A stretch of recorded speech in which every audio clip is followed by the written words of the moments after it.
Okay. Hi, Chrissy. Okay, so we did find out something that the DNA, I'll tell you what we were just looking at over here, is that I guess they found the first thing was that somehow his white Elantra, when they were looking for all these Elantras, that white Elantra showed up because it looks like the neighbor to Kohberger up at Pullman said there's a white Elantra there, and then this Elantra then was connected to Pennsylvania, and they followed this kid for the last 4 days. His DNA matched genetic material at the crime scene, and then so for the last 4 days they were trying to obtain evidence for the probable cause affidavit for his arrest. And let's see, it says, while he was being watched, investigators from the Moscow Police Department, the Idaho State Police, the Homicide Bureau, and the FBI worked with prosecutors to develop sufficient probable cause to obtain the warrant. Once the arrest warrant was issued, the Pennsylvania State Police and the FBI made the arrest. More details are coming with the presser at 4 p.m. Eastern Time. Records show that Kohberger was arraigned Friday morning in Pennsylvania, and he has a court hearing on extradition on January 3rd. Let's see, he is wearing the turtle suit as it's known. I mean, all they had to do was go to his car at night, open that up, and if he's been in that car for that long, driving across, there's DNA all over that car. Oh, yeah. Friday, let's see, he's So going to they didn't really need to follow him anywhere. Kohberger is a graduate student at Washington State University Department of Criminal Justice and Criminology, and in our earlier broadcast we showed you what experiment he was doing and what kind of information he was asking on a subreddit, and I was kind of crazy about these people committing crimes. According to a now removed graduate directory, see they were like right on it and removed his graduate directory, but there is also stuff I found about him being at a community college that I showed before, 2018, right, graduating from there, and then there's the other, what was it, DeSales University, and now Pullman that he's connected to, as well as being at a vocational school early on, which may be connected to his father, because I believe his father works in HVAC. It seems he has two sisters that are in the mental health field, and the mother wrote a letter about Uvalde, and the sister wrote a very strong poem about that, which was published in a local paper that we read before on the earlier live. And a post removed from Reddit after Kohberger's arrest, and we have shown it. A student, he said he was a student investigator associated with DeSales University named Bryan Kohberger. He saw participation in a research project to understand how emotions and psychological traits influence decision making when committing a crime. And in particular, the study was seeking to understand the story behind your most recent criminal offense. And he had a series of questions, like how did you pick your target? What did you do before you left the crime? Like all kinds of things like that. We showed that in the last video. In particular, the study seeks to understand the story behind your most recent criminal offense with an emphasis on your thoughts and feelings throughout your experience. One of the principal investigators of that study, a professor at DeSales University in Pennsylvania, declined to comment. Officers at Washington State University haven't responded either. Let's see. But this press conference is coming up. Let me go to the Moscow. MSNBC is covering it right now. Yeah. Okay, let me go to the Moscow PD to get the...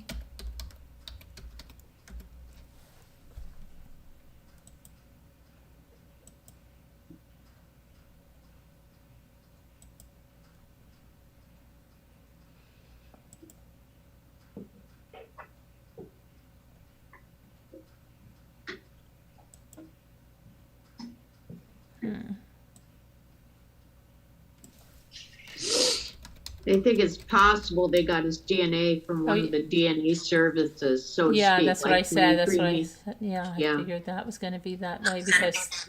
From where, Sharon? From one of the... They think that they obtained a match through one of the DNA services. 23andMe or one of those, you know... okay. Ancestry. That's speculation, mind you. Mm-hmm. Right, but I mean, yeah, it's what I said as well, because where would they get it from? Yeah, unless he wasn't Let's see. But yeah, they're covering it. There's an FBI guy on MSNBC right now. We're live now too, Sharon. Let me see. Okay. All right. Let me go over here where.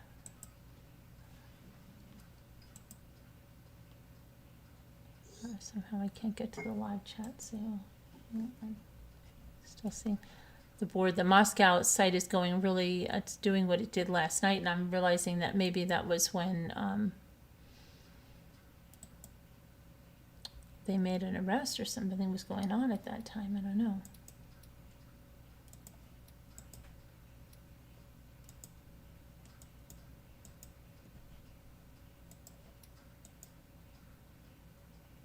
Okay, trying to get into here.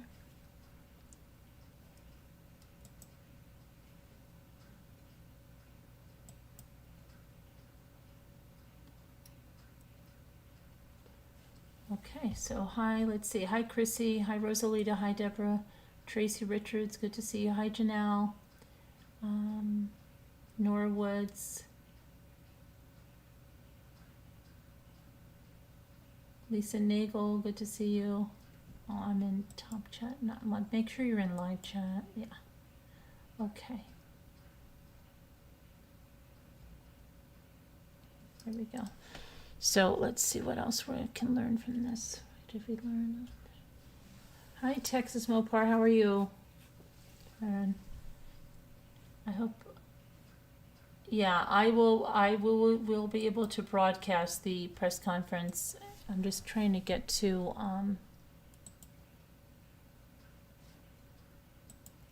it's crazy that their site is doing the same thing again. All right.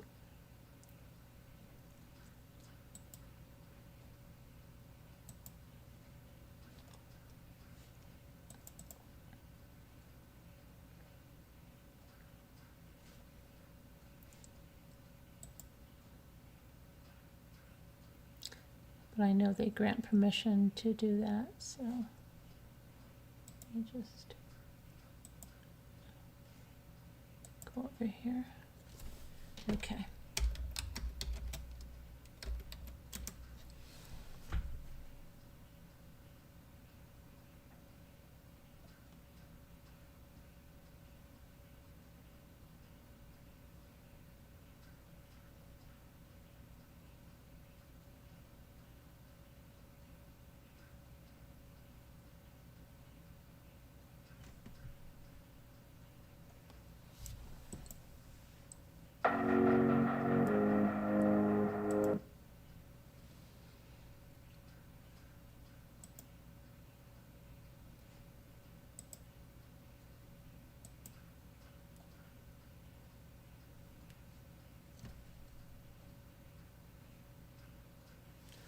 Just let me see here.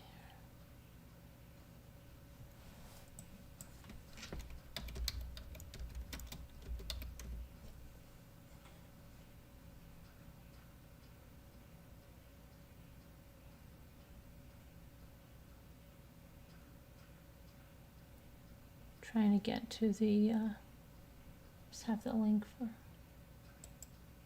Okay, finally this is going on.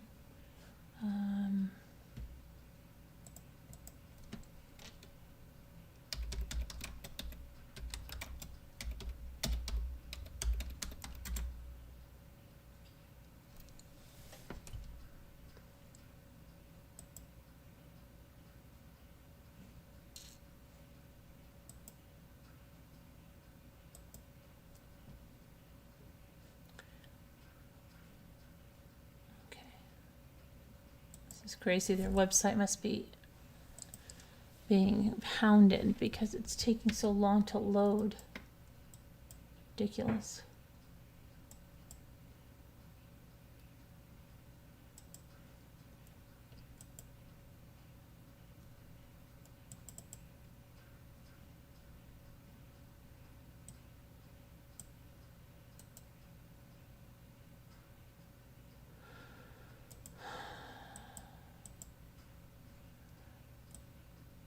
Oh gosh, really? Okay, but yeah, they linked the Elantra, and I did hear it yesterday. And it's so crazy because I heard it and I was like thinking about where in Pennsylvania would it be, not knowing it was going to be so close, and I still wonder what the connection he had to them and the motive. And the funny thing is, and weird funny, is that he asked, was anybody else arrested when he was arrested? So he's either playing them and wants them to think there's other people involved, or there are other people involved, and all of that. But I just want to get to this. If anybody can give me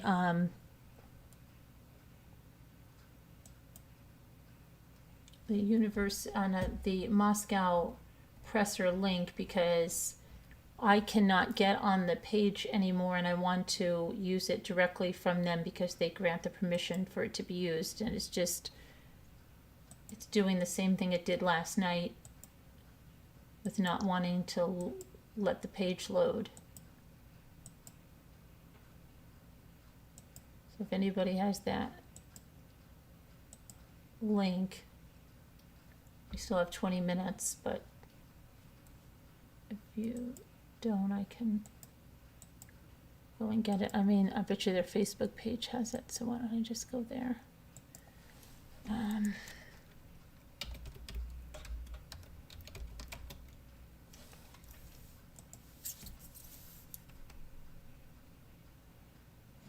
Yeah, here. Okay, this should be, do you have your link in here?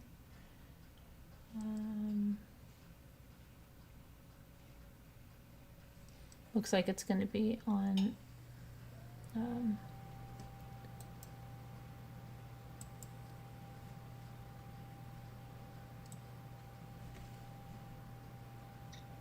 Facebook. I mean, it'll be.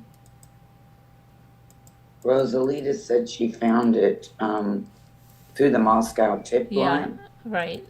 Oh, okay. Yeah, no, I know, and I just that I couldn't get on there, but I think I've got it. They're going to do it on Facebook too. It says the suspect is in custody. The Moscow Police Department will hold a briefing. The suspect is a 25-year-old man who was taken into custody in Pennsylvania early Friday morning.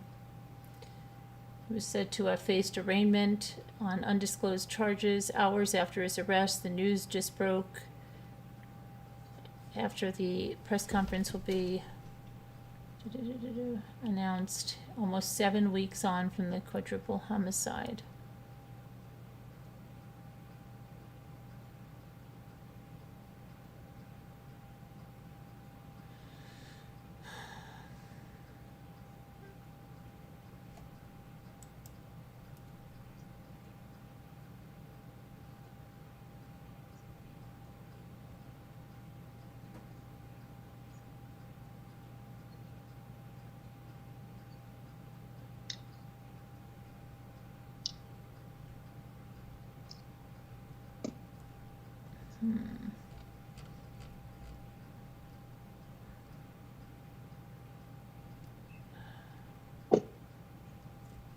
Well, people were saying they thought before Christmas, not too far off.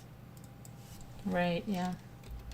And I guess. Yeah, I thought if they didn't do something before New Year's Eve, it was going to be a long time. I really did. That's what I went to bed thinking last night. If they don't get an arrest, have an arrest before New Year's Eve, New Year's Day, then it's going to be a long time. And I think them cleaning and stuff, the scene prompted people to think also that it would be soon.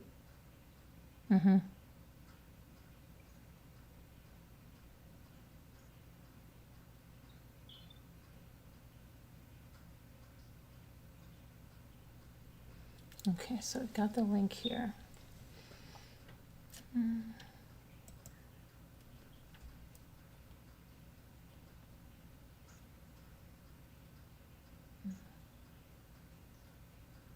Well, this press conference will be interesting Yeah, it will be. Very. So live stream, here it is. Hi, Captain Lee fan. I got it, Rosalita. Got it. Hi, chat. Hi, chat.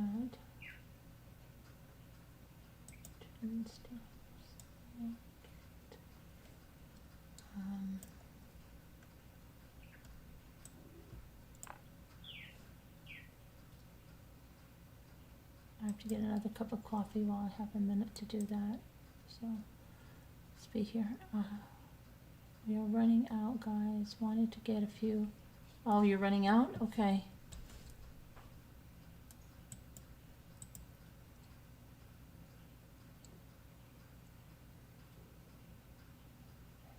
World has gone crazy with bizarre murders.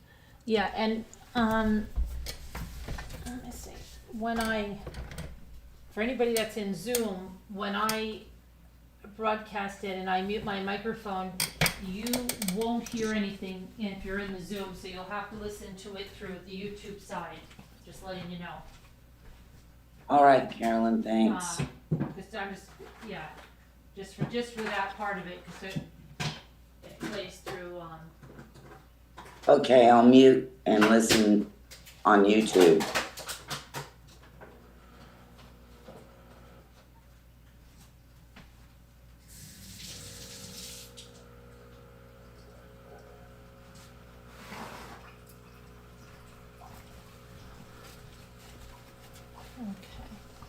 So yeah, some things that maybe you have or you have not heard. He asked if anybody else was arrested when he was arrested, and that could either be to psych them out.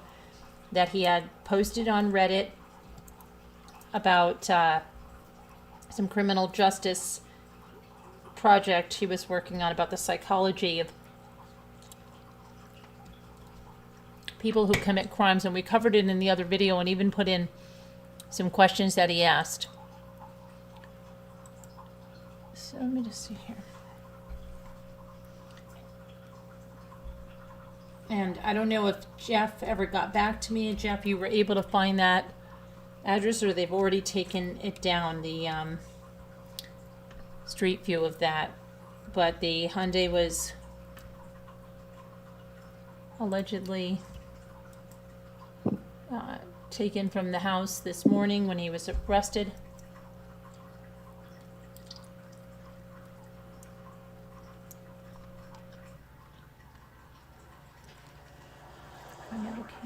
I saw somewhere some footage of where he was arrested at. Mm-hmm, yeah. Yeah. So his parents owned that place, is that correct? Yes. Where he was arrested, you know. Where he grew up. I mean, it's his childhood home. All right, okay. Yeah. Like I said, his two Well, sisters. He seems to be the youngest of three.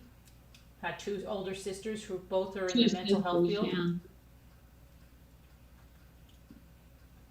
Well, in Australia, it's, well, where I live, 6:45 in the morning. So I've got some catching up to do. I just woke up to the news.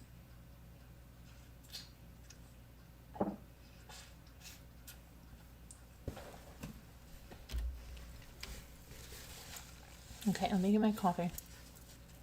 So I have a kiwi. I'll read to you the poem the sister wrote about Uvalde, because it's very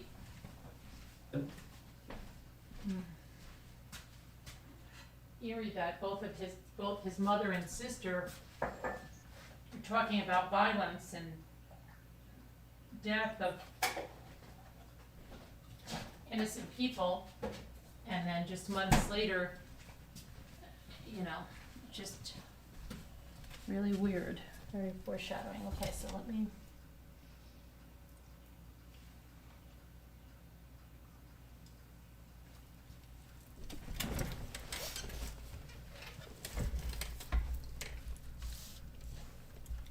So the mother We got 10 minutes until the press conference, and I have it ready to go. It'll come on and I'll... 10 minutes. 10 minutes, Right. yep. Yeah, with the time difference, I wasn't sure. Yeah. So, okay.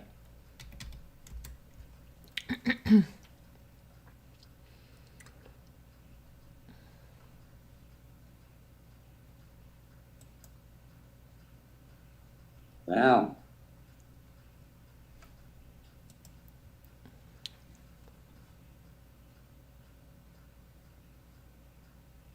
New Year's Eve morning here, the 31st. Yeah. Last day of the year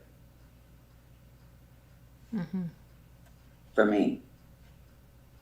It's weird. I'll be next year before you guys. Yeah. Okay, let me go over here. Happy New Year, Deborah. Thank you. Always you, good things ahead of us. I'll be next Always. before you guys. Yeah. Okay, so where do we go? Over here. I just had her. It looks like they're removing things like crazy. But this was a letter that the mother wrote to, it was in a Pocono newspaper. And it says, as I sat this morning reeling from yet another school shooting, I found myself wrestling with which actions needed to be taken to stop all the madness. What is the answer? Gun control measures, mental health intervention?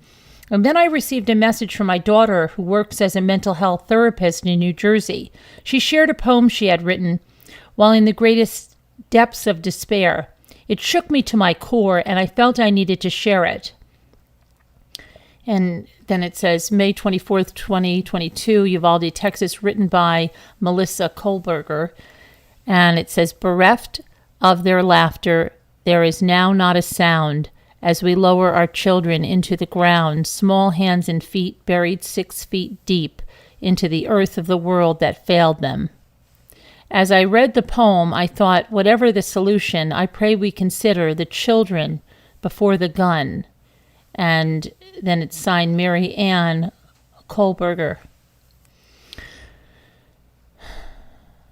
So just really weird. And then he has another sister that is also, and I went through that too, about what it says about what she specializes in. So here you have this kid that had higher education. He had a very comfortable home life in terms of material needs.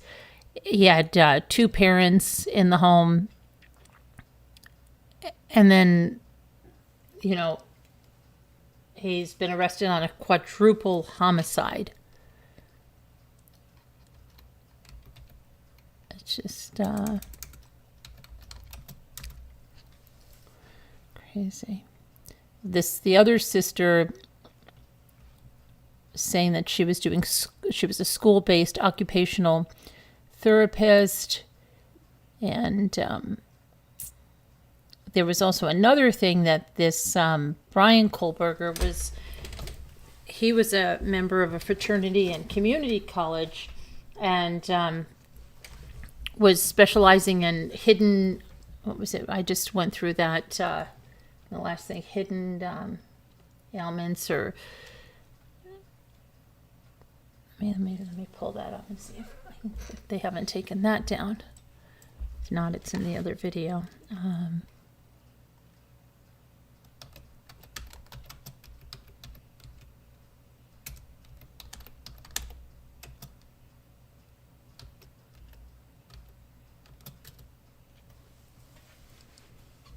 Okay.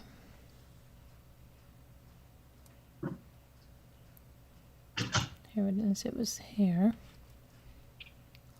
And they've already taken, there was a photo there the last time. Wasn't there a photo of him the last time here? They've already taken the photo down, I believe. You have to go look into it. Northampton Community College.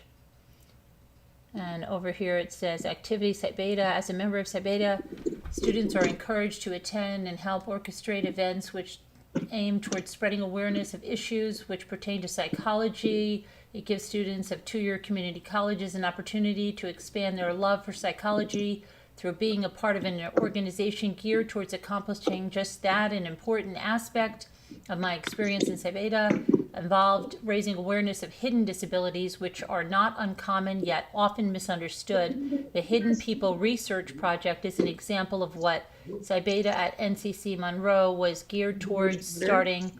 Students were educated about hidden disabilities, and this information was then applied by students in order, whoever is talking, if you could mute please, in order to foster a reduction of harm on campus, though increased awareness. The application involved creating scripts for public service announcements on campus, created by students involved in the Hidden People Research Project at Psi Beta. Also encouraged me to become a peer supporter, which involved taking a mental health first aid training course.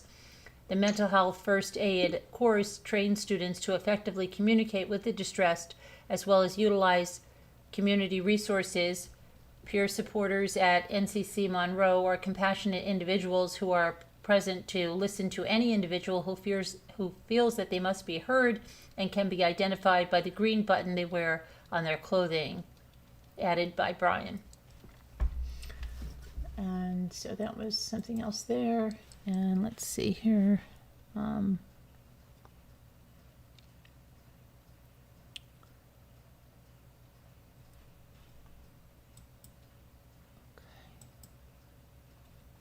So let's see how close we are. Did they come in yet or what?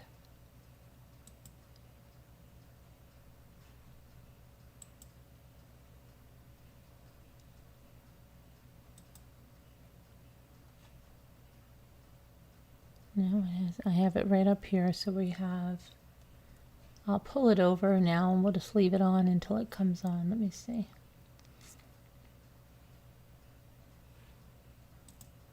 Okay, because it's going to come on now, so I'll pull this over and pull it up. Let's see what happens. It looks like it's going to start soon.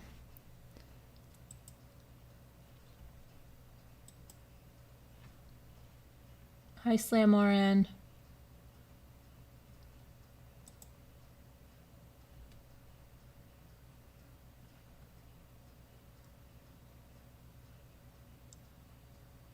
It should start on time because, hi, Judy.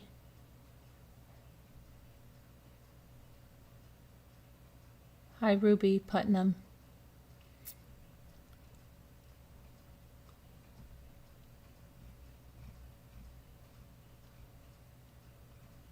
Five minutes. Okay, we've got, well, 2 minutes on my end. Slam.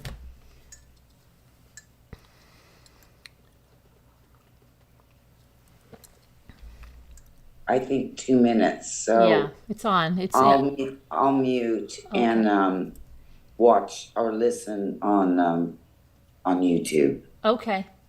All right.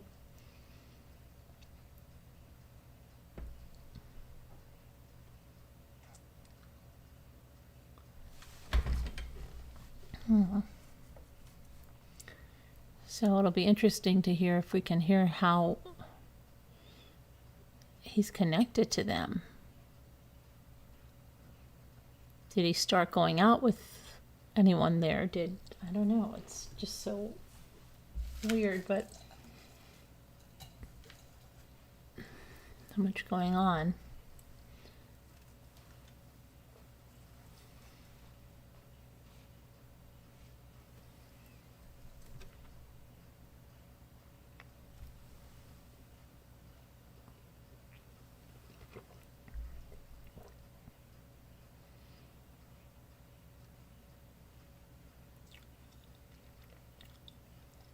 Yeah, I know Captain Lee found the releasing of the house, yeah.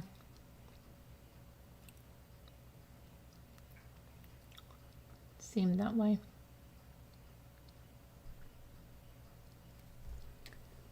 And the Moscow Police Department grants permission to use this footage of the press conference.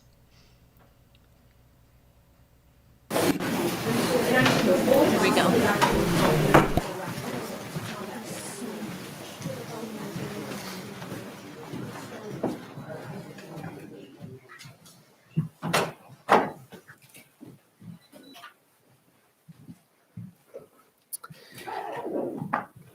Thank you for coming today.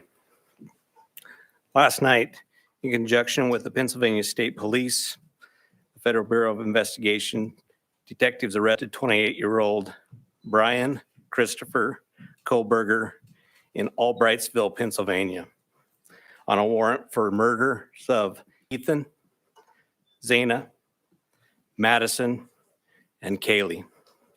I want to personally thank these agencies for their assistance in this case. Kohberger resides in Pullman, Washington, and is a graduate student at Washington State University. We will provide as much information as we can about the extradition to Idaho and the criminal process. However, due to Idaho state law, we are limited in what information we can release today until Kohberger has his initial appearance in Idaho court. I want to express my appreciation to our local community, the people of Idaho, and those throughout our nation who provided information to help us investigate these murders has been very impressive. We've received over 19,000 tips, and we've conducted over 300 interviews. To recap this case, on the evening of November 12th, Kaylee and Madison arrived home at about 1:56 a.m. after visiting a local bar and street food vendor. Ethan and Zana were at the Sigma Chi house before arriving home around 1:45 a.m. The two surviving roommates had also been in the community but returned around 1 a.m. On the morning of November 13th, a 911 call was made at 11:58 a.m. reporting an unconscious person at the residence. The call came from inside the home from one of the surviving roommates' cell phones. Moscow police responded and found 2 victims on the 2nd floor and 2 victims on the 3rd floor. On November 17th, autopsies were conducted, and the Latah County coroner confirmed the identity of the 4 victims. The cause and manner of death was homicide by stabbing. Some had defensive wounds, and each had been stabbed multiple times. These murders have shaken our community, and no arrest will ever bring back these young students. However, we do believe justice will be found through the criminal process. This was a very complex and extensive case. We developed a clear picture over time, and we stand assured that the work is not done, but be assured the work is not done. This has just started. Since November, we have remained laser focused on pursuing every lead in our pursuit of justice for the victims and their families. I recognize the frustration with the lack of information that's been released. However, providing any details in this criminal investigation might have tainted the upcoming criminal prosecution or alerted the suspect of our progress. We will continue to provide as much information as we can as the process moves forward. Today, I want to specifically thank our dedicated Moscow Police Department detectives, It was crazy. patrol officers, the Idaho Nicole, State we're live. detectives, the Idaho State troopers, and their crime lab technicians and scientists, and the Federal Bureau of Investigation for the resources and personnel to conduct this massive investigation. It was the dedication of them and the persistence and the numerous hours that led to an arrest. Fortunately, these highly skilled people worked together as a cohesive team to solve this case. I also want to thank our community and the nation. Over the past 6 weeks, I've been continually reminded of how much our community cares. Locally, public support has been exceptional with kind words, food for investigators, and letters of support. You will never know how much your words of encouragement help us through these trying times. I appreciate each of you and each of your kindness. Agencies and individuals from across the nation have reached out to us to express their support to this department. I'm reminded how our Moscow community, our families, and the nation has been impacted by this daily. Finally, I do want to thank our media partners for the help. You kept this in the news. You helped us with tips. You kept things going, and we truly appreciate that. And you are the product of those 19,000 tips that we received, which is an impressive number. I would like to invite Bill Thompson, the county prosecutor, up at this time.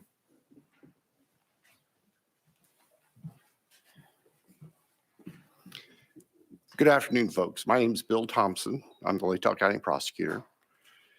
And it's sad to be here, but happy to be here at the same time. As Chief Fry indicated, a criminal complaint was filed yesterday here in Latah County, charging the defendant, Mr. Kohberger, with 4 counts of first-degree murder, in addition to felony burglary, which involves entering the residence with the intent to commit the crime of murder. Mr. Kohberger, and let me preface, there is a pending case now in court, and I and my office and the investigators have to live with the restrictions that our Supreme Court places on pretrial publicity. That said, I promise you we will share with you through the court process or otherwise whatever we are allowed to. I just appreciate your patience on that. The factual basis for the charges are summarized in what's called a probable cause affidavit that is on file with the court. According to the rules of the Idaho Supreme Court, that is sealed until Mr. Kohberger is physically back in Latah County and has been served with the Idaho arrest warrant. At that time, we expect that that affidavit will be available to you so you can share the true facts with all of your readers and your watchers and your listeners and all of the people who are interested and really need to know what's going on. So please have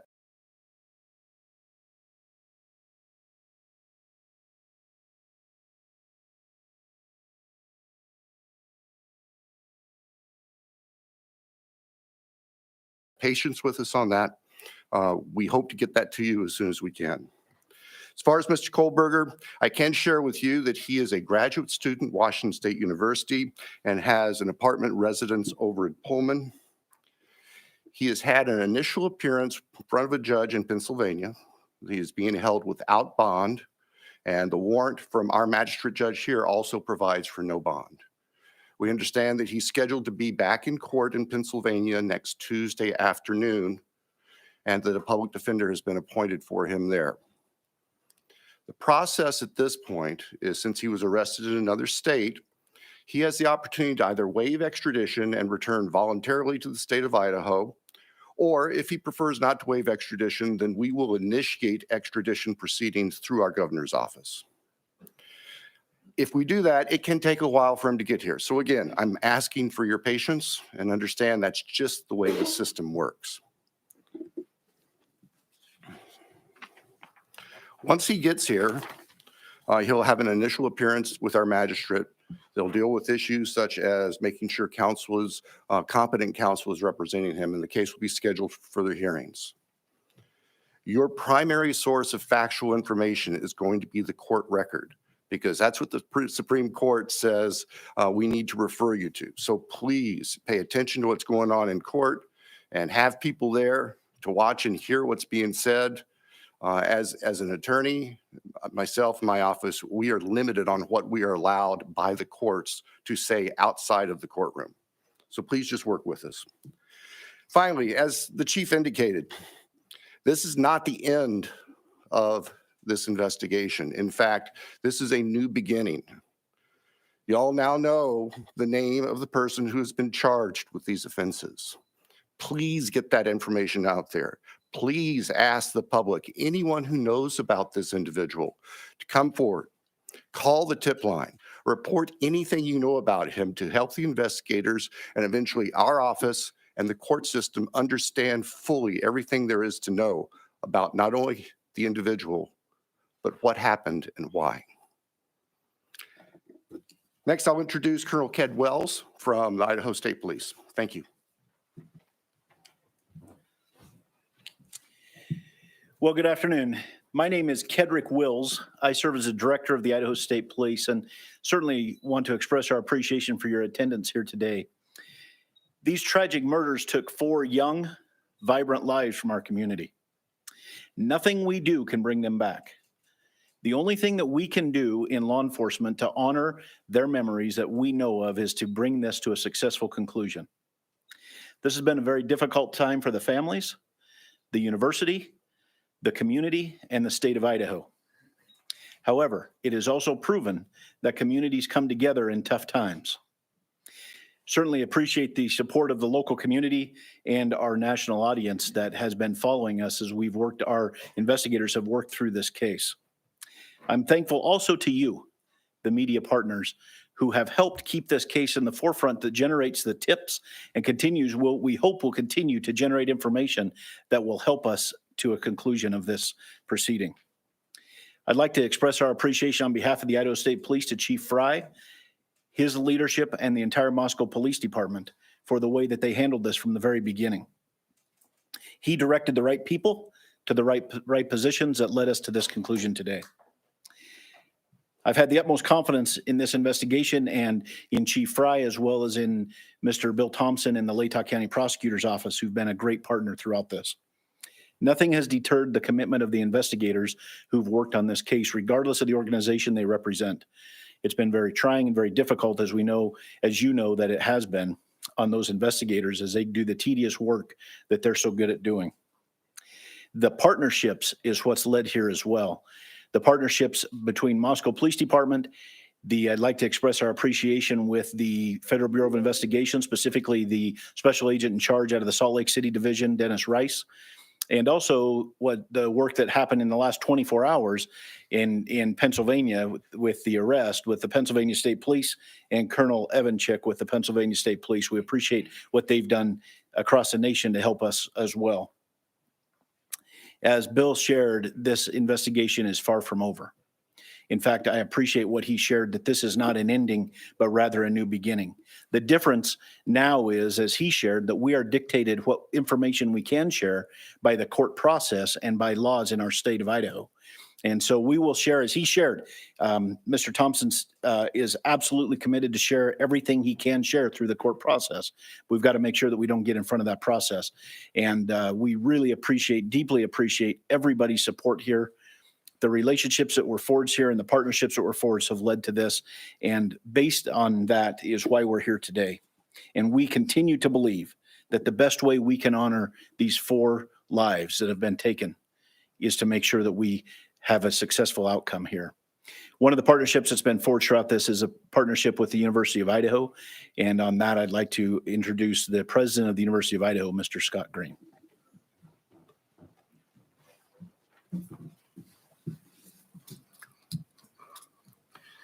Thank you. Good afternoon. Scott Green, President of University of Idaho. Today's news of arrest is a welcome one. It's relief to our university, our community, and our extended Vandal family. The outpouring of support over the past 6 weeks helped sustain us during the most trying time. It provided the strength that helped us navigate the international scrutiny visited on our students and employees. We are truly thankful for the compassion and acts of kindness shown to our community. Kindness is contagious, and it provided the light that reclaimed ground lost to evil and darkness. We first want to acknowledge and thank Governor Little for the early promise of financial support that enabled the university to secure our campus and focus on helping our students and our employees in the wake of the crimes. We also appreciate the Idaho State Police and the highly visible security presence that brought comfort and calm to a community shocked and confused by the senseless crimes.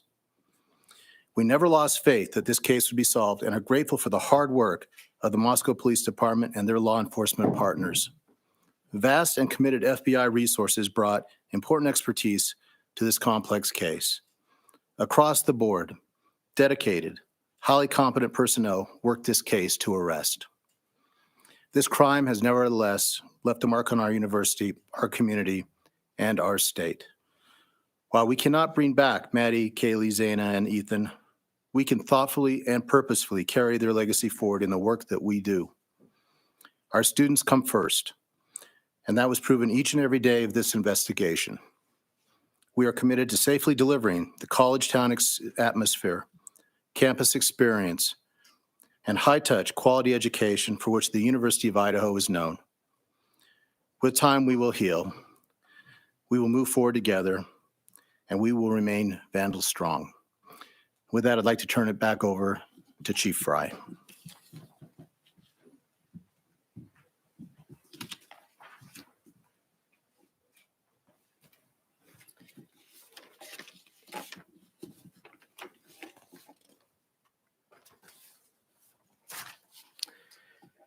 So now we will open the floor to questions. However, I want to remind everyone, as Prosecutor Bill Thompson explained, any factual information regarding the arrest of Kohberger is currently sealed per Idaho law and will not be released until he has appeared in an Idaho court.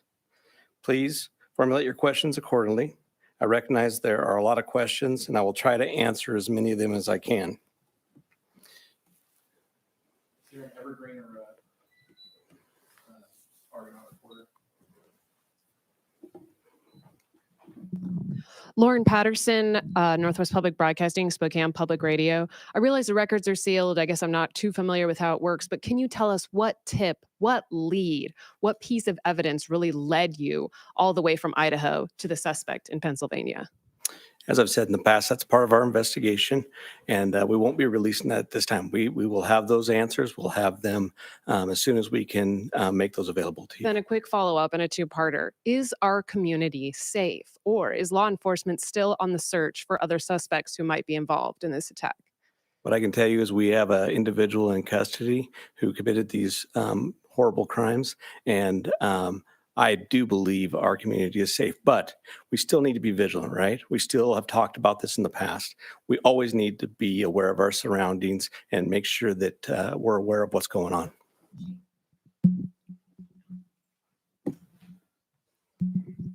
Hi, Chief.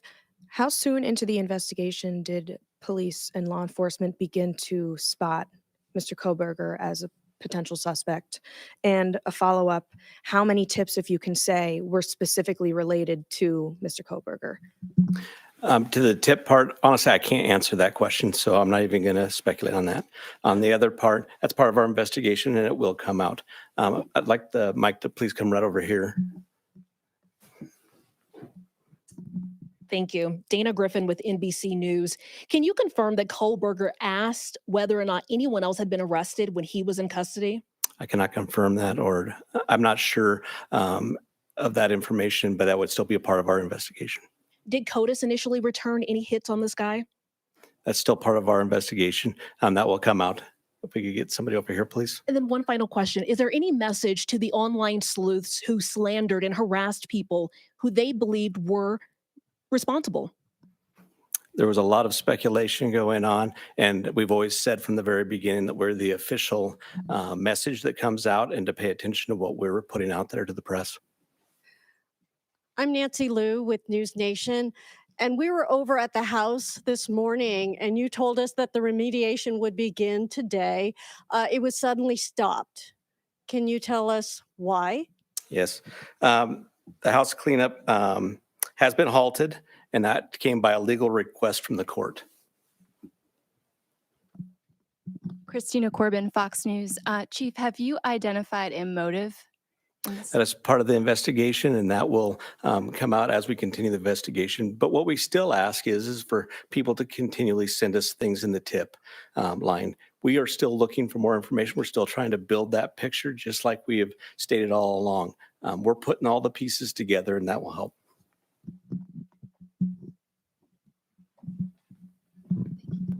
Chief Veronica Miracle with CNN. Any indication that the suspect knew the victims? That's part of the investigation as well. It won't be something that will come out at this point in time, but as we continue the investigation and as this case goes to trial, that will be brought forth. Have you spoken to the families? Can you tell us what they've told you today? Are you talking the victims' families? Yeah, we have reached out to the victims' family as we always do. We've done that daily, and we've continued to have contact with them. Hey, Nate Sanford, you mentioned earlier that you're still seeking tips about Bryan and that people should still share whatever information they have. Can you speak at all about what specifically people should be reaching out for, like if they know something?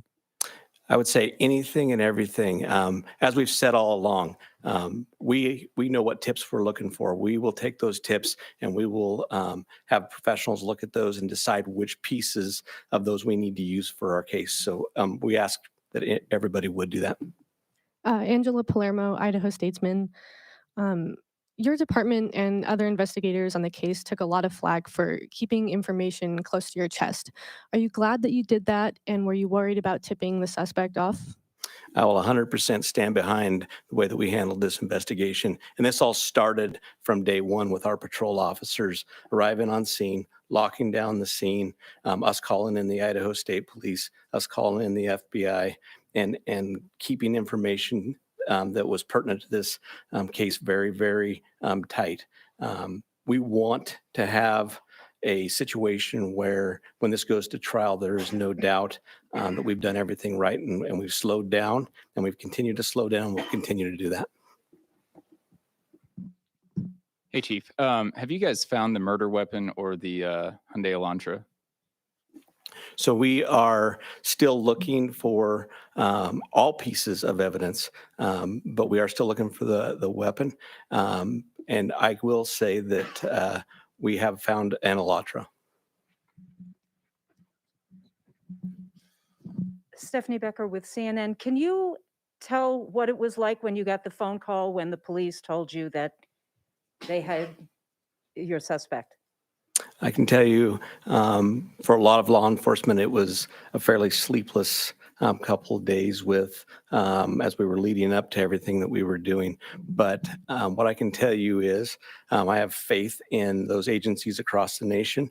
I have faith in our officers. I have faith in the FBI, and they did a great job. But sure, there was some times even throughout the day that we were always concerned. Hi, Chief. Don Ubakis, CBS News. Can you talk a little bit more about the suspect's connection to Pennsylvania? All I know is that he lives in Pennsylvania. Chief Guy Tannenbaum from Nonstop Local KHQ in Spokane. More about the Elantra. We saw reports that you mentioned that you recovered an Elantra, but can you specify where that was found? And we know that that was one of the biggest pieces of information you were asking from the public to tip. Were you able to provide an information on whether those tips led to this seizure of an Elantra? That's still part of the investigation that will come out in the future.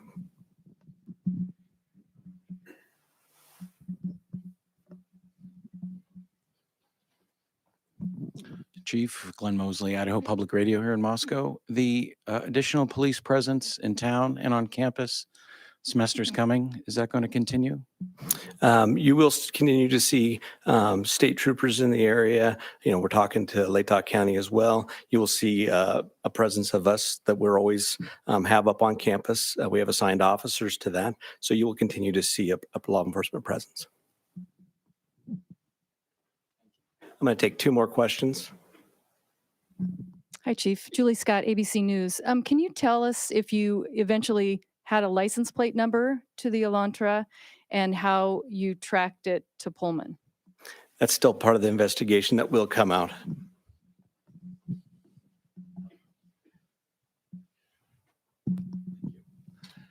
Chief, hi, Matt Lovelace with the Murrow College of Communication. I want to ask about Mr. Kohberger as a graduate student at WSU.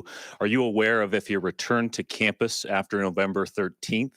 And have you had any communication with departments on the WSU campus about his attendance?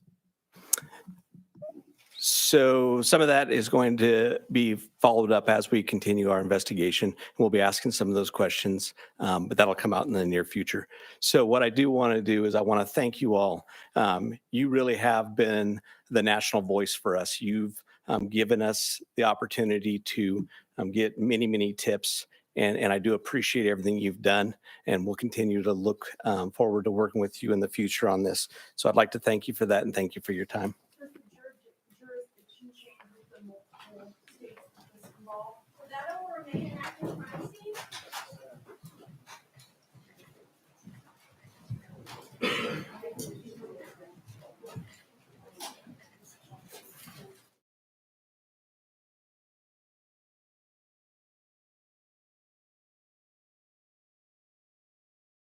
Okay, so that's it's a wrap on that. So you didn't really tell us anything more than we knew. We kind of know more too that Elantra was key, I believe, in where's that coming from? Somebody have something playing? Why do I hear something? Yes. Hi, Sam. Oh, hold on a minute. Where's something's playing?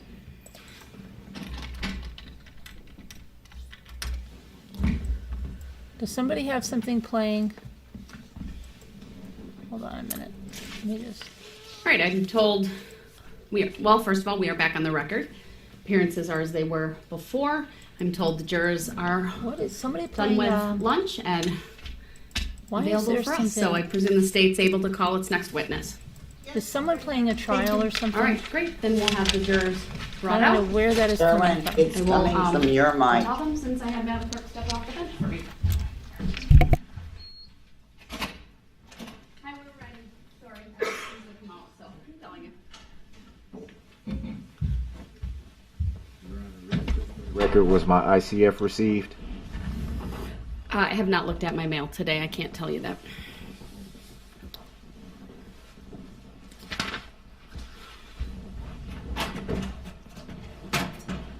Also, for Nicole the record, is the only one with my the special speaker appearance on off. behalf of my Mic client. on. I'm sorry, sir. Today, I can't tell you Showing she's not. No.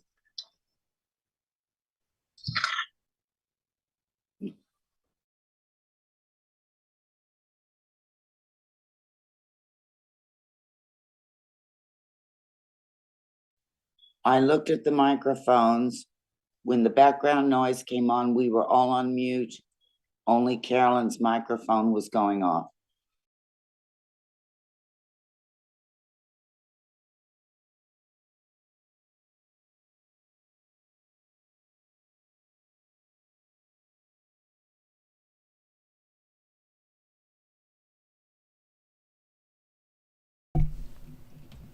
Is everything stopped now?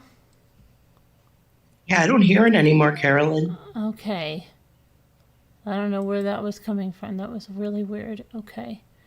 Unmute. Yeah, I had unmute. It stopped. Okay. That's not. Oh. Yeah, it's All all right. good now.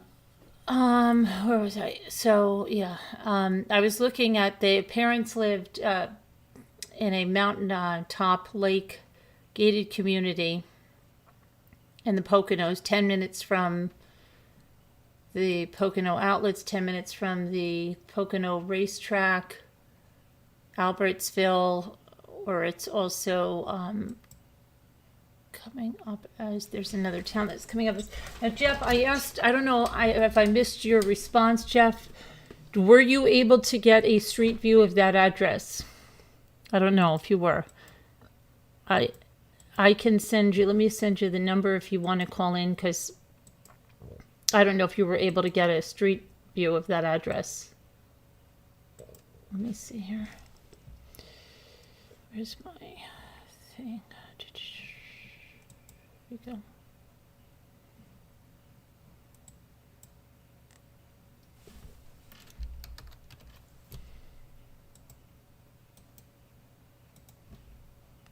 Okay.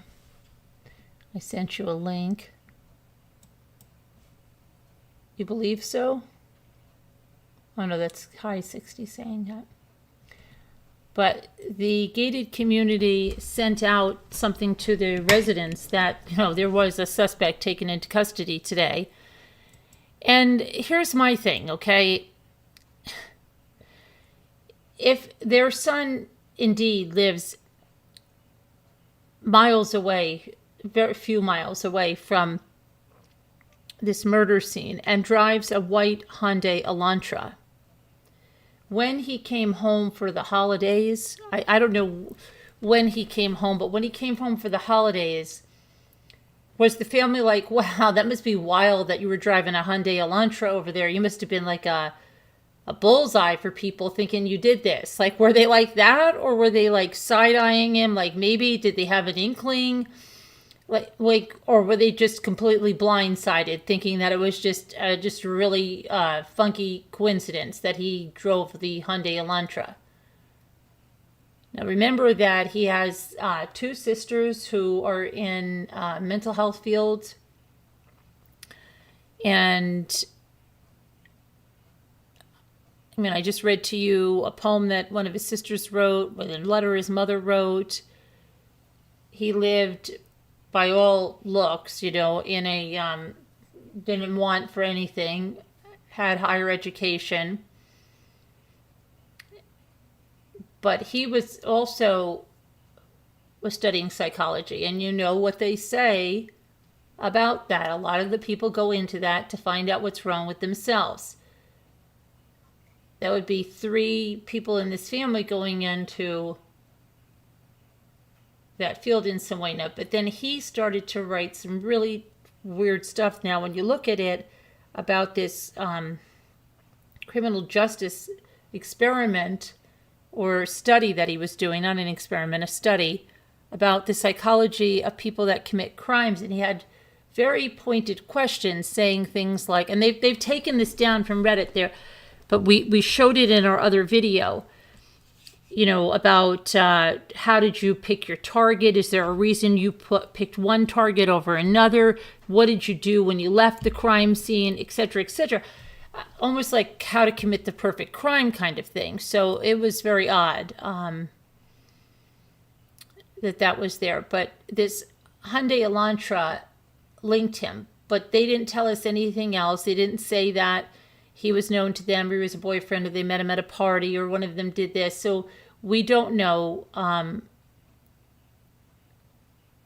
why he chose these 4 individuals and this house. We don't know. We need to know more about his backstory, I mean, what do we know about him? That he lived or went to school or something 15 minutes away in from Pullman, the, yeah. But he also went Yeah, to we- DeSales University, and he graduated from a Mm. community college, and then went on to another college. But somebody was saying that they thought that he had one time went to University of Idaho. I don't see that yet. No, Hattie, Dennis Hattie, I'm talking about among his family. Wouldn't you, okay, your brother comes home, your son comes home, living 15 minutes from a quadruple homicide that is, nationwide, worldwide coverage on, and you sit down at the holidays and say, boy, that's crazy that you had a white Elantra. You must have been just feeling so self-conscious every time you drove around in that. Or laughing at it, like, not laughing, but weird, like the coincidence. Not, you know what I'm saying? Like, gosh, that must have been crazy. Wouldn't you be there's nothing in his record, like he has no. like they said not even a traffic ticket, and then someone said a traffic ticket, but there's no criminal, no. Maybe they just never dreamed. I mean, who knows how. But I he mean, wouldn't you was. at least say, if your son came home 15 miles away from the quadruple homicide, driving the car they're looking for, wouldn't you be like, oh my gosh, must have been crazy you driving that car? Right? Even if you didn't suspect your son at all. Yeah. Right? Wouldn't you be like, wow, boy, that's crazy that you were driving that same car they're looking for? Yeah. But then maybe at some point, are you side-eyeing your kid? Like, what's going on? Like, is there any signs that any of them had that maybe he might have been involved? Well, I'm just curious about all of his background and, and stuff like that. Well, he lived, it seems like, in this area for a while, and was in these school systems, these elementary, these high schools.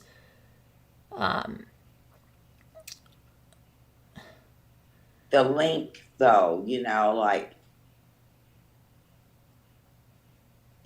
there must be some, well, maybe there isn't a direct link. Maybe there must have been some reason he was had his eye on that house and that group of people. Now, MD says they also suspected it was someone in the criminal justice field of some kind because of the kind of knife used.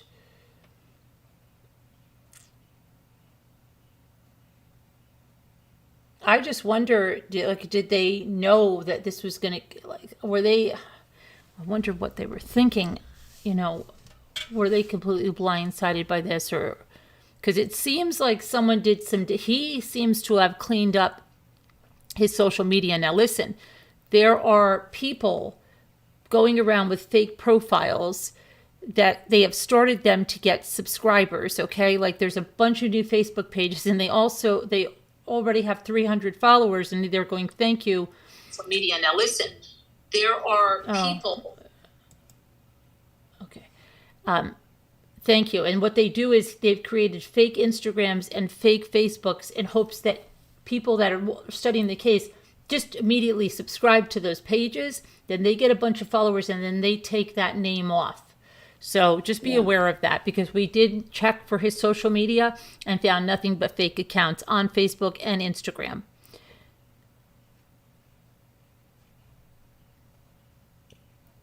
Now, the reason I was wanting to see that address on the map is that there's this picture that's posted, and it looks like this would be the area in the Poconos where he grew up, and I just wanted to see if these homes were around there, and that's what I was trying to get from Jeff, to see if he was able to do that. So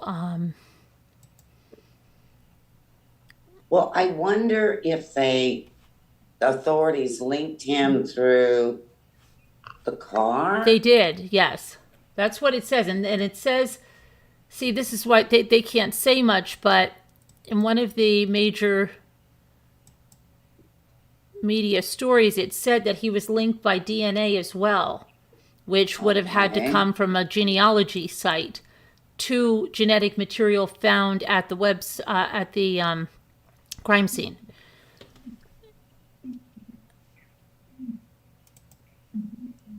As well as the vehicle. So I think the vehicle is what alerted them to this guy, and then with that, they tracked him for the last 4 days and try to get enough of the probable cause. Let me see if I can get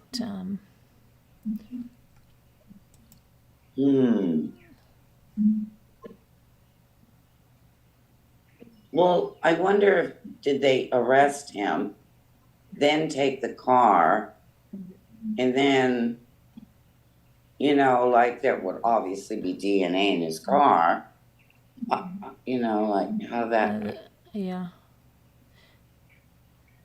And they said...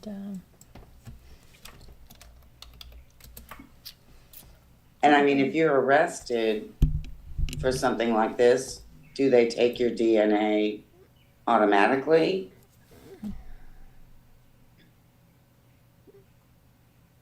Well, you have to consent, and then if you don't consent, they can get a Get warrant for it. Yeah. Yeah.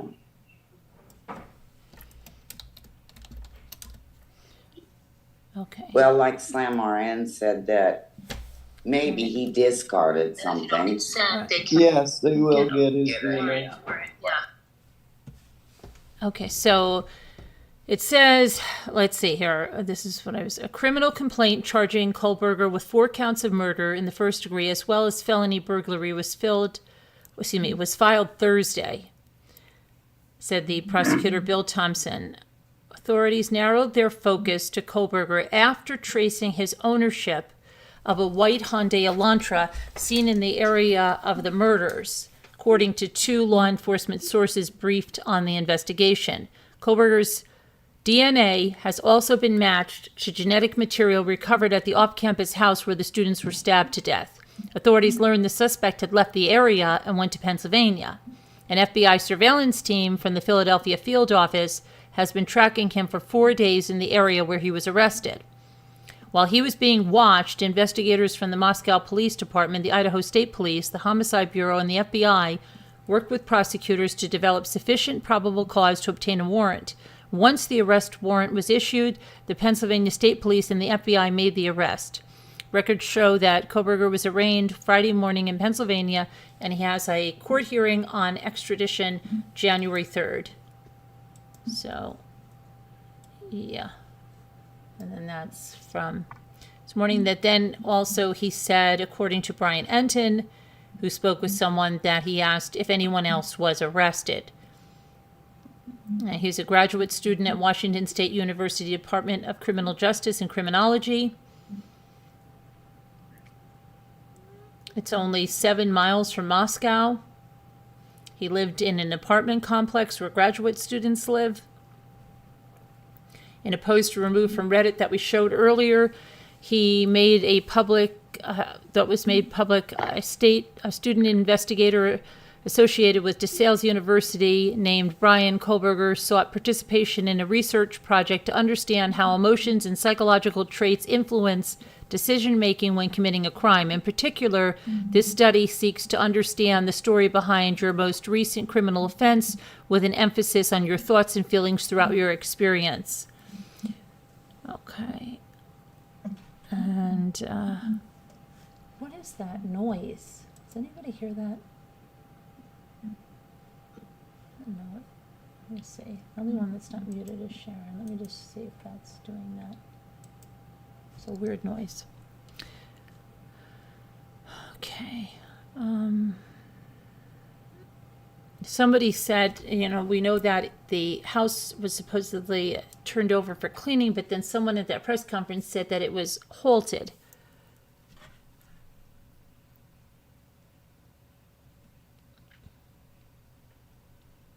And now where his parents live, they live in a gated community.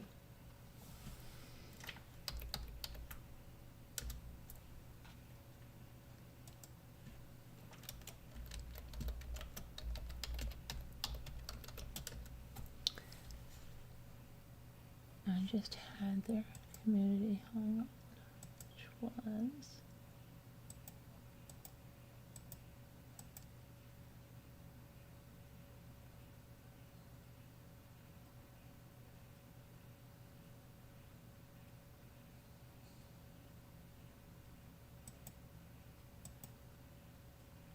Okay.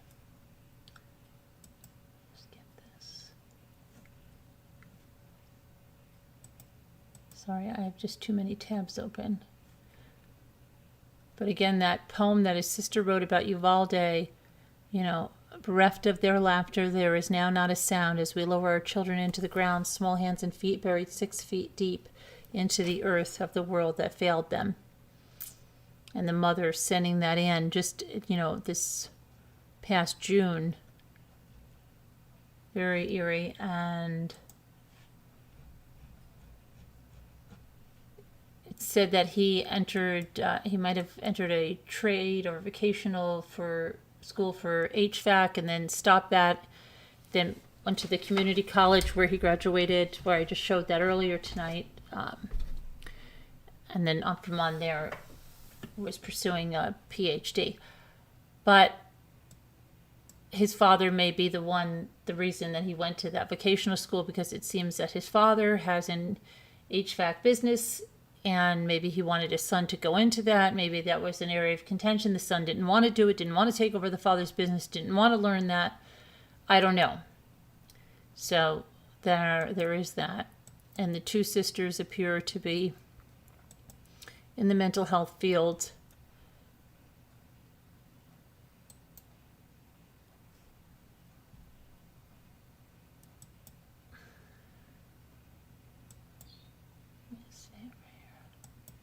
Well, I wonder what, his acquaintances and his circle of people around him, I wonder what they always thought about him, if they saw any kind of antisocial, something psycho, something. Mm-hmm. Yeah, this is when, let's see this. maybe they won't be allowed to say anything because, well, I don't know.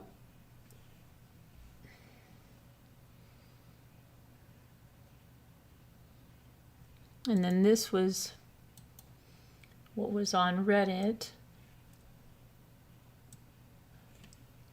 where he said, hello, research participation needed, criminology student.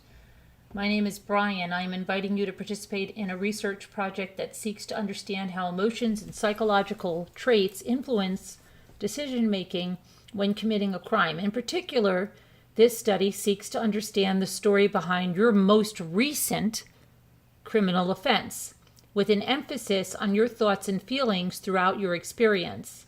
In the event that your most recent offense was not one that led to a conviction, you may still participate. Additional surveys are included after the open-ended section as to best understand your unique traits. The study should take about 15 to 20 minutes to fully complete. Your identity and all answers provided are completely confidential, and the link to the survey is also an anonymous link. The research has been approved by the DeSales University IRB. Participants must be 18 years of age or older. If you opt to participate, you may terminate participation at any time and for any reason.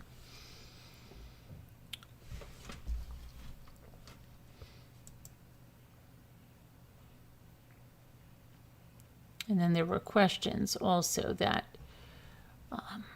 were in there. Let me just go into here.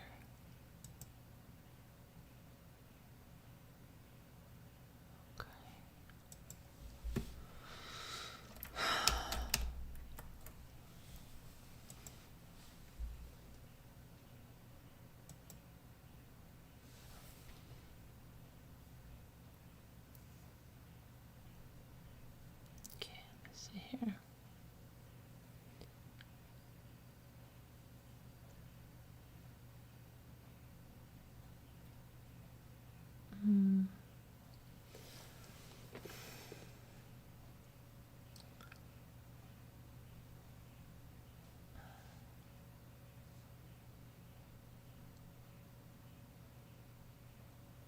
Trying to just see if I can find the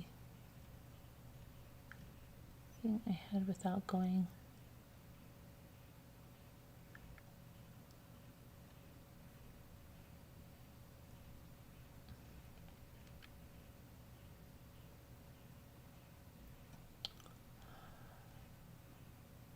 Okay, and he, now Bryan Enton said, I am told when the Idaho quadruple homicide suspect Bryan Christopher Kohberger was in custody, he asked if anyone else was arrested. I'm told he had a quiet, blank stare.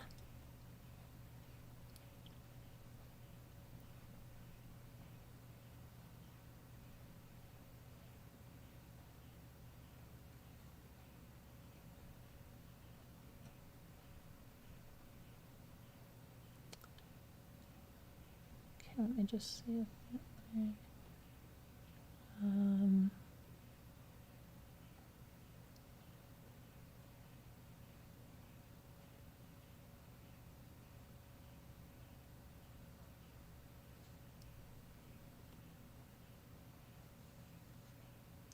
okay, now, what?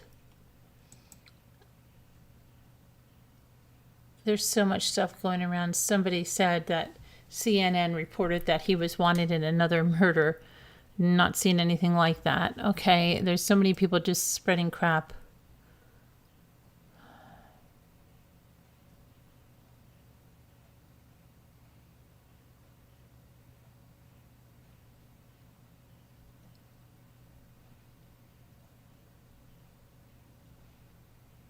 Let's see if he...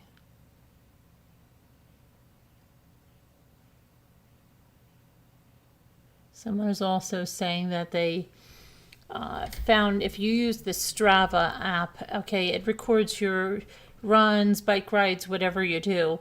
Someone is claiming that August 4th, 2022, I don't know that they got, I don't know what they're trying to say with that. It's crazy. So much misinformation going around. Okay. I was trying to find, well, one thing there, and it's in my other video, there were questions that he put out there, and they were questions like, well, what made you target this person instead of that person? And like I just said, yeah, they were just questions about how they would clean up and all of that. Let's see here.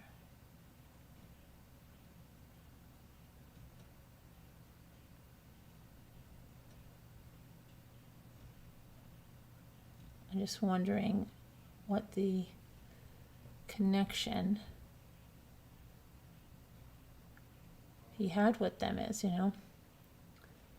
Did he go on a date recently with someone, like, prior to that? Like, what, how did he, what's the connection to that? I don't know. Such an odd thing, but I can't even look at some of the stuff anymore because people have just gone down so many crazy things right now with what they're saying. Is connected to the 4, or is it just written? No, we don't know that yet.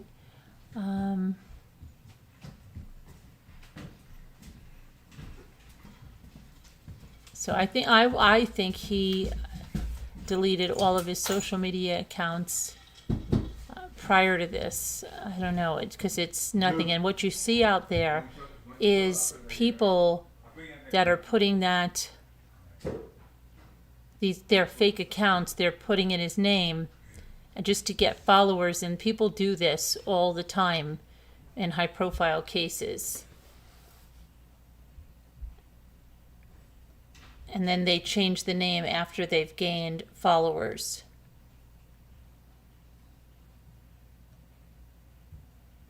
Let me see here.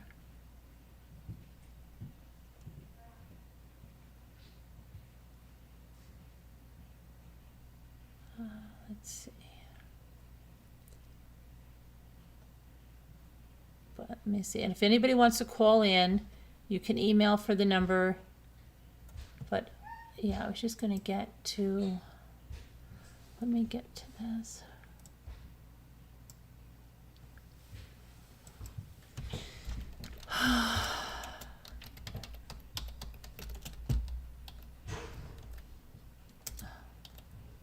Shoot, hold on a minute. The Indian Mountain Lake, that's where the house that he was staying in, and it looks like it's his home, and they put out something about the arrest. Let me see.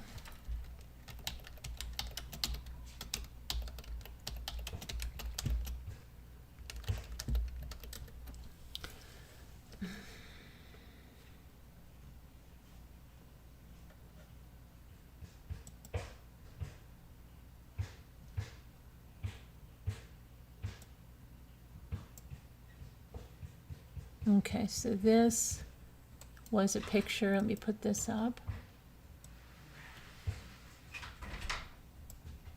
Oh, that's not what I need. Hold on. Let me see here. This one. Let me see. Come on.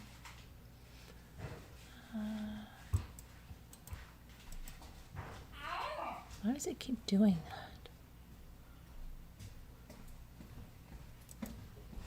I'll just do that. I'll just do it like that, I guess. All right. There's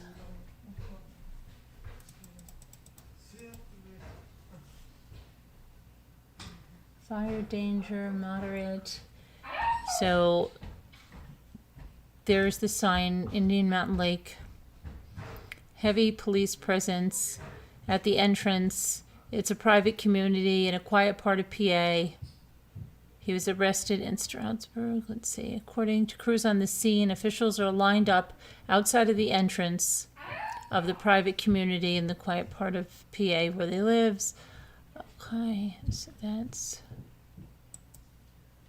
let's see.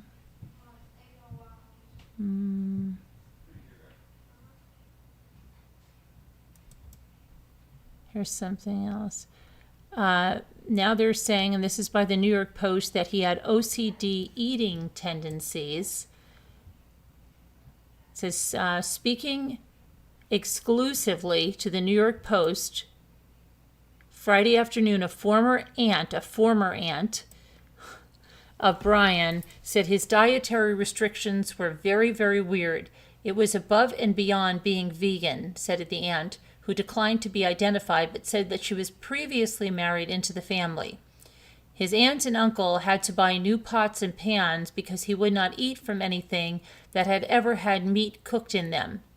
He seemed very OCD, obsessive compulsive disorder. Yeah, but he goes on to murder 4 people in the most brutal way with blood all over him, but he's affected by meat, right? Obsessive compulsive disorder is a common and long-lasting condition where a person has a repeating pattern of thoughts and fears which lead them to complete repetitive behaviors and tasks over and over again. Let's see. The time of his arrest, records indicate he was a doctoral candidate in criminal justice at Washington State University in Pullman, just 10 miles from Moscow. The university removed his student profile page shortly after his arrest.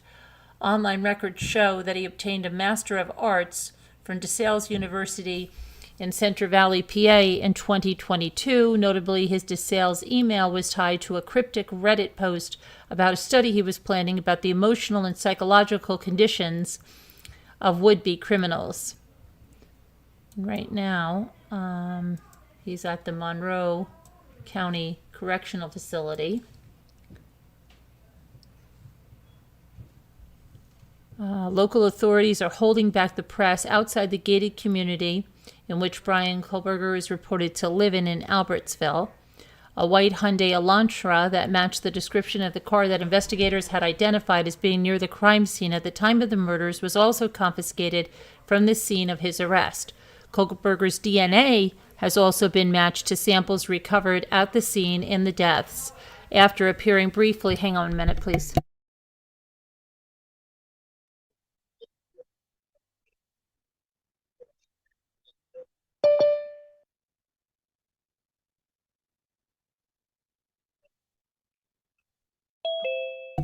Sorry, everybody's getting so loud. After appearing briefly in Monroe County Friday morning, Kohberger is set for another hearing on January 3rd about pending extradition to Idaho. Speaking to the Post on Friday, Kaylee's grandmother said the family was relieved by the arrest. This is what we wanted, she said. No, we have the poem. I've already told you about that. That's Carolyn, when you get a chance, Barbara Delos emailed for the link to call in. Oh, okay. Let me see. One section. Weird.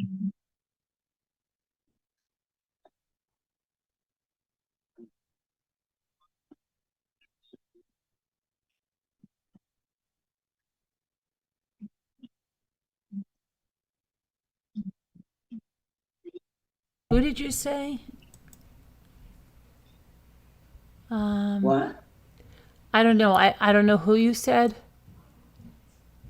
Barbara? Okay, because I'm not seeing any email. Okay. Because she just said she emailed. Barbara, I'll put the email again in the chat and just make sure you got it correct. Barbara DeLauz. Yes.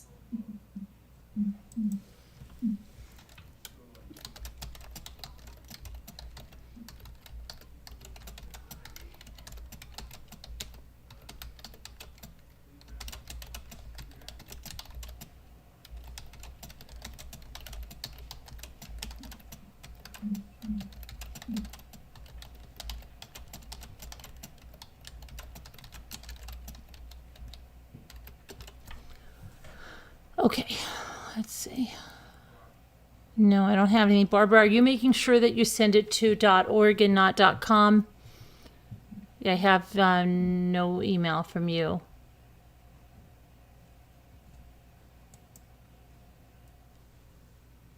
Okay, let's see.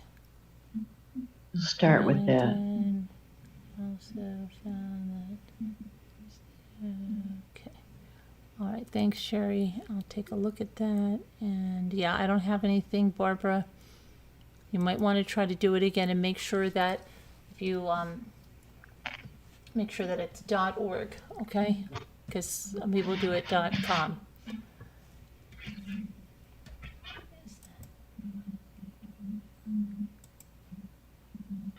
Doesn't anybody hear that noise?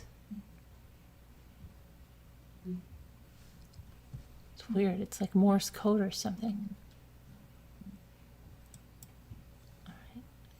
Barbara, I put the email again Yeah, in the just chat, copy so that. just double check. Yeah.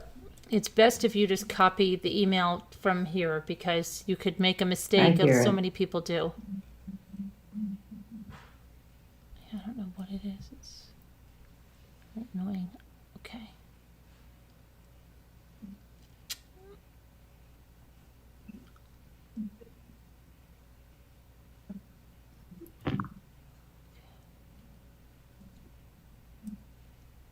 I wonder if it's you, Sharon. It might be you. Are you too close to another device, Sharon?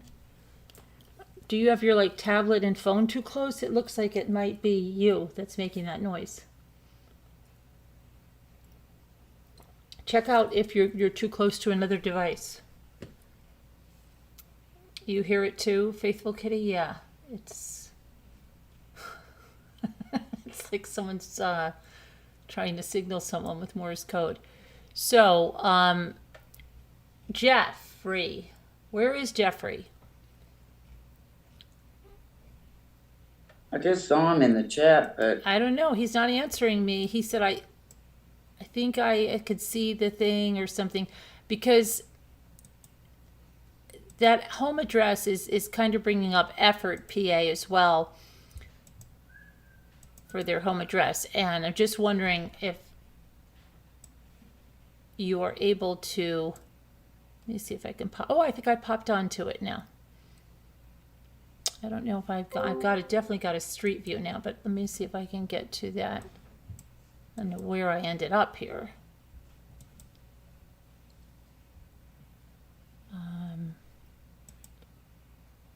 This is the address I want, but I want a street view.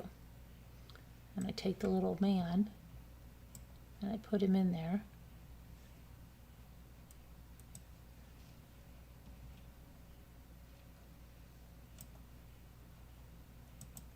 And then it doesn't want to do that. If I put the little man over here. Where do I put him over here? Yeah.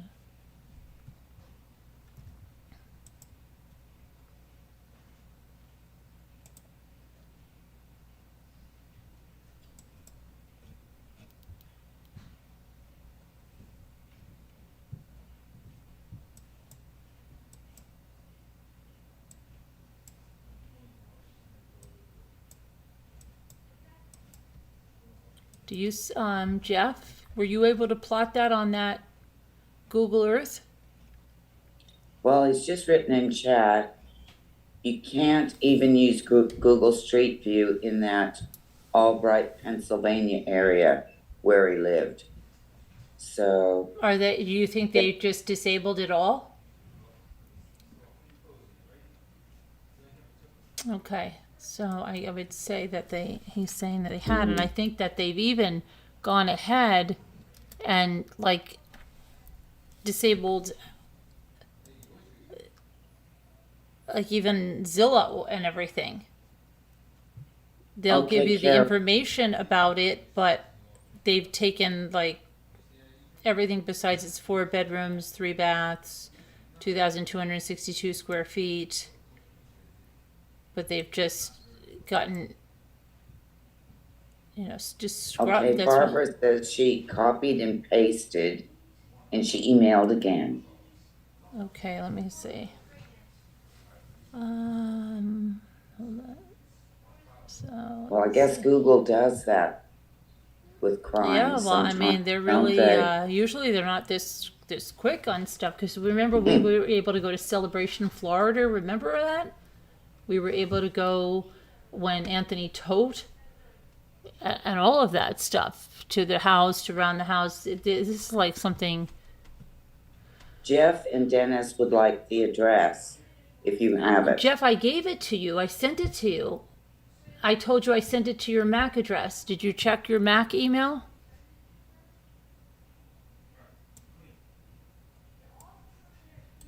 And the other person, I don't have their email, so they're going to have to email me. And Barbara, I still, let me see, do not have an email from you.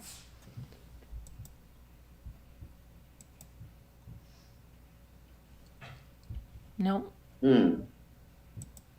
Yeah, I don't have any email from you. Jeff is going to check his email now. Yeah, please check the MAC address.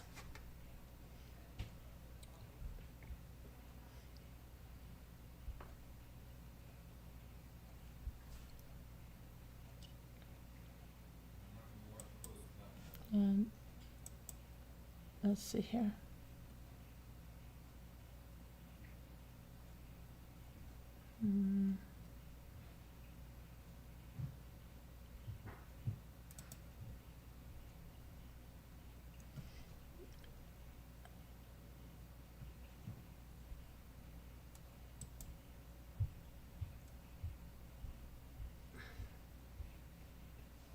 Well, there's like a neighbor house that's in Realtor. And I think it might even be the house that is across the street that you can see behind him in the one picture. Because it's got that fence that you see. Let me see that picture of him, the one. Let me just check this out for a second.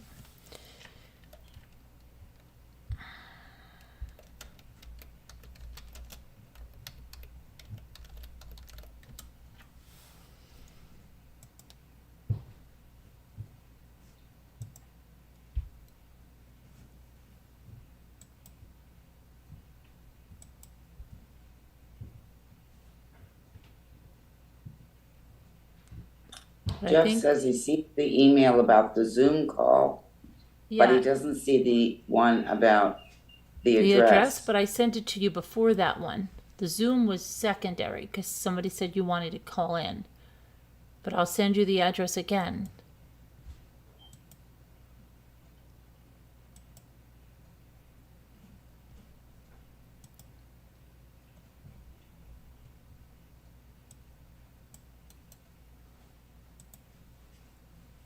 I'm just gonna, hold on. I'm sending it again. Okay. What did I do?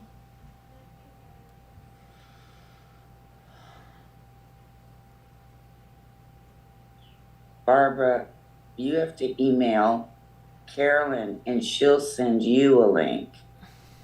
So I don't think she's received an email yet from you.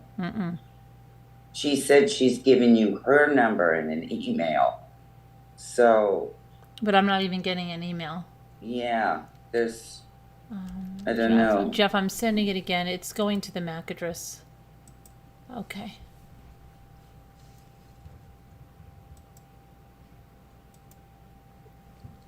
Let's see what else is going on about this guy here.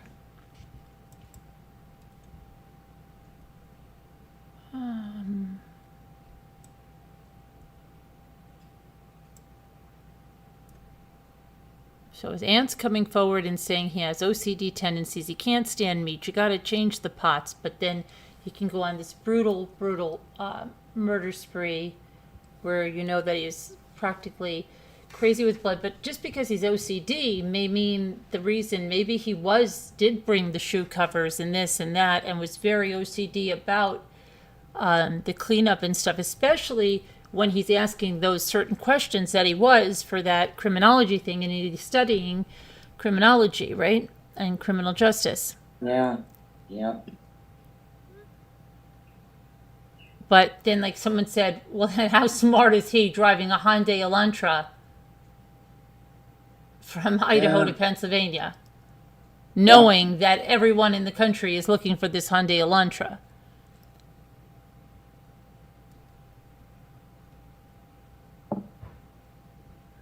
Well, you know, people said to have such a crime scene, that, you know, I mean, some people said or suggested it'd have to be somebody that's used to a lot of blood, like an avid hunter or, you know, something like that.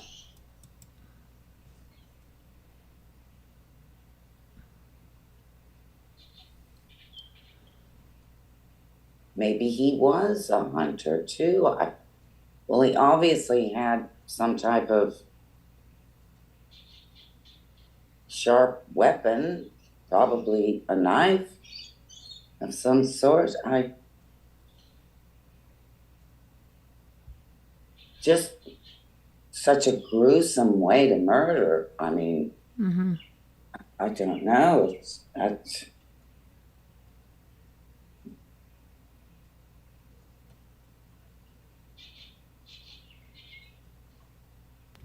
Didn't the aunt say he was a vegetarian?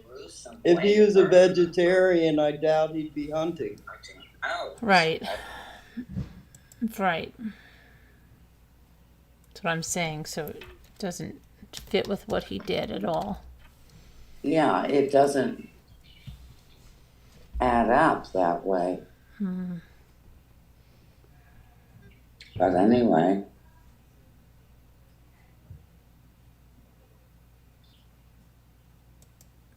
Okay. I guess sometimes our stereotypes don't fit. You get things that are out of the kind of stereotypical kind of thing. Mm-hmm. I mean, I think everybody thought it would be someone right in the inner circle of friends, boyfriends or something, and yeah.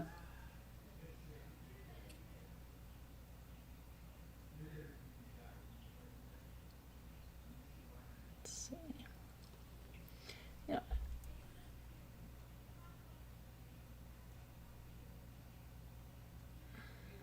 He looks like okay.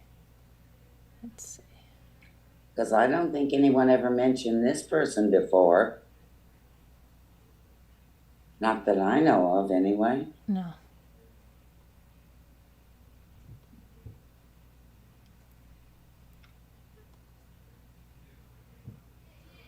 Okay.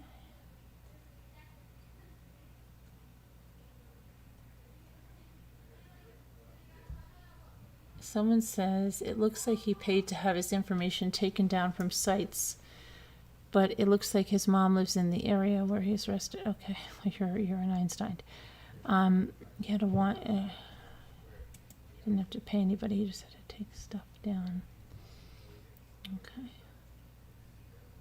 Jeff said no street view at Lanston. Okay.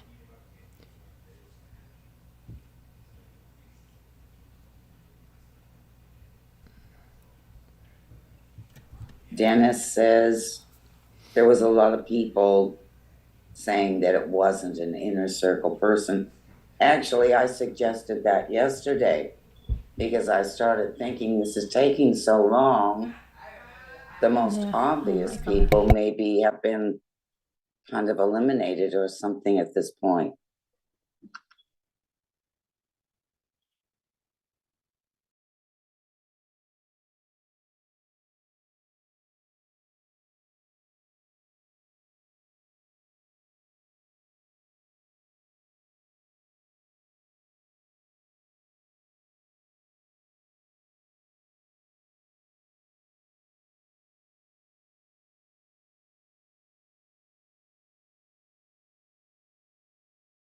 Someone said that from the sheriff from Moscow PD after the press conference, they are planning on searching his residence in PA, in Washington, in his office, in his workplace. They have a search warrant for the 2015 Elantra, but can't speak to where it's located. 2015. They were looking for 2011, 2013, remember? And all information they can gather. This is somebody. Where's your source on this? Okay, so someone said this is the, well, it looks like this comes from a news source. Oh, come on. Hold on a minute. This being the apartments in his apartment in Washington. According to that, let's see.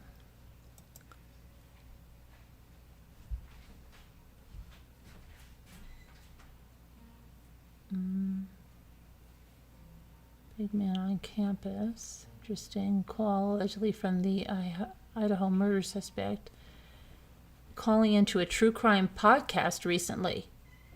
The host of the channel said he claimed he sent the call to the FBI. So apparently he called into a true crime podcast.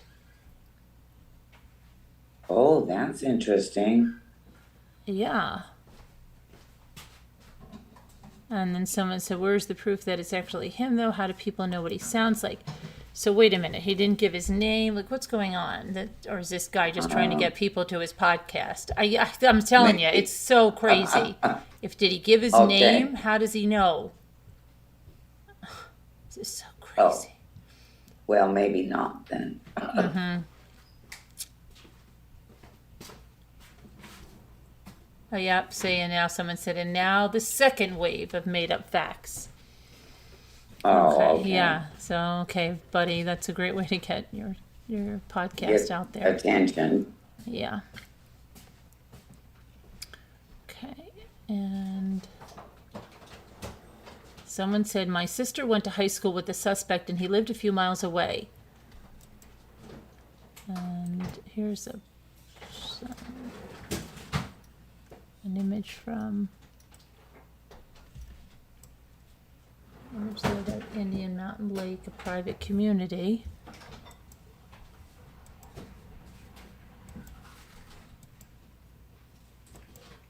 News are all swarmed all over there. Let's see.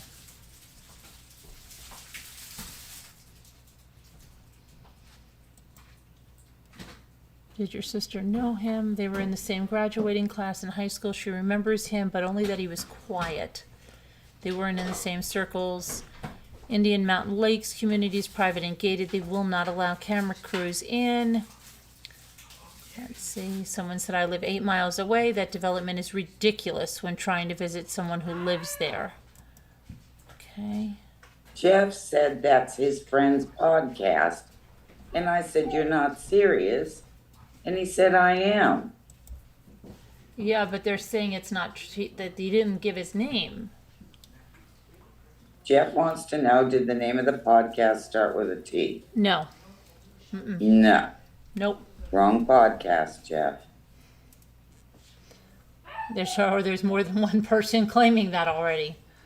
I guess you could say any male caller was, oh, that was that guy. Let's see. Your sister and the local dropped the ball on reporting his white Elantra.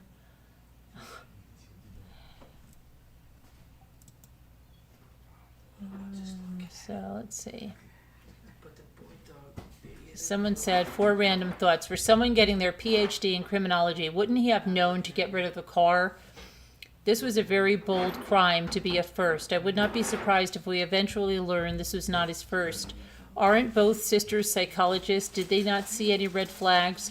With all the kids outside and around the neighborhood that night, this guy would seem out of place since he looks so much older than 28 and has an unforgettable face. Looks like someone would have remembered seeing him. I cannot wait until the affidavit is unsealed.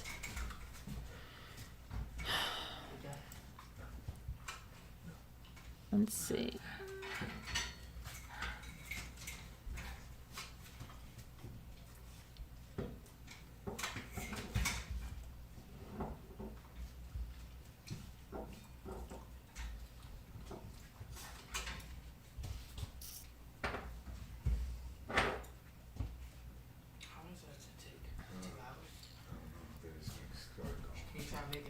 Remember the guy who claimed to have cleaned up the car? Photo screenshot from the service station. The image he kept making clear of a guy with a cap and a curly hair. It was a total fake, and I explained how it was impossible. He got super angry and said it wasn't even at Elantra. You just wonder, don't you? He left the group after being called out. See, everybody's saying that that he was calling in, or he was on this thing, or any guy that was angry was him.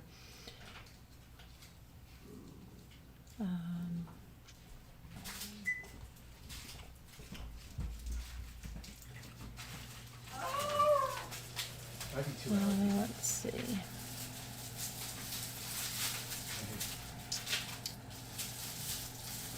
So I was just trying to find something here.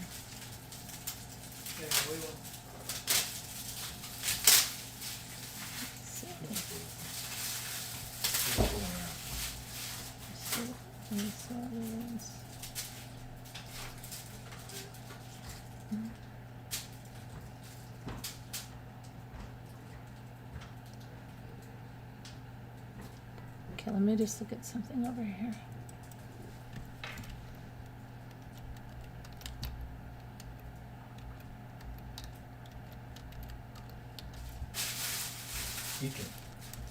Okay, no, I have that.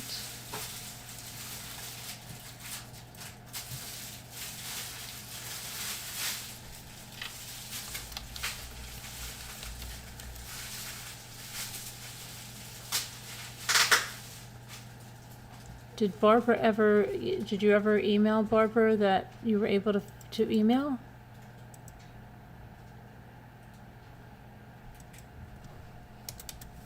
Looks like that Instagram is taking a lot of those fake profiles down that people were making for him, and then they were making a fake profile, following Kaylee, and then calling attention to it.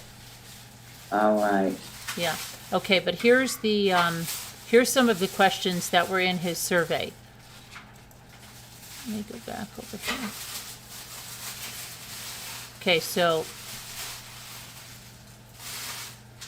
he put, on a scale of 1 to 10, indicate how much you agree with each statement. I am good at resisting temptation, not at all, 2, 3, 4, and 5, very much. I have a hard time breaking bad habits.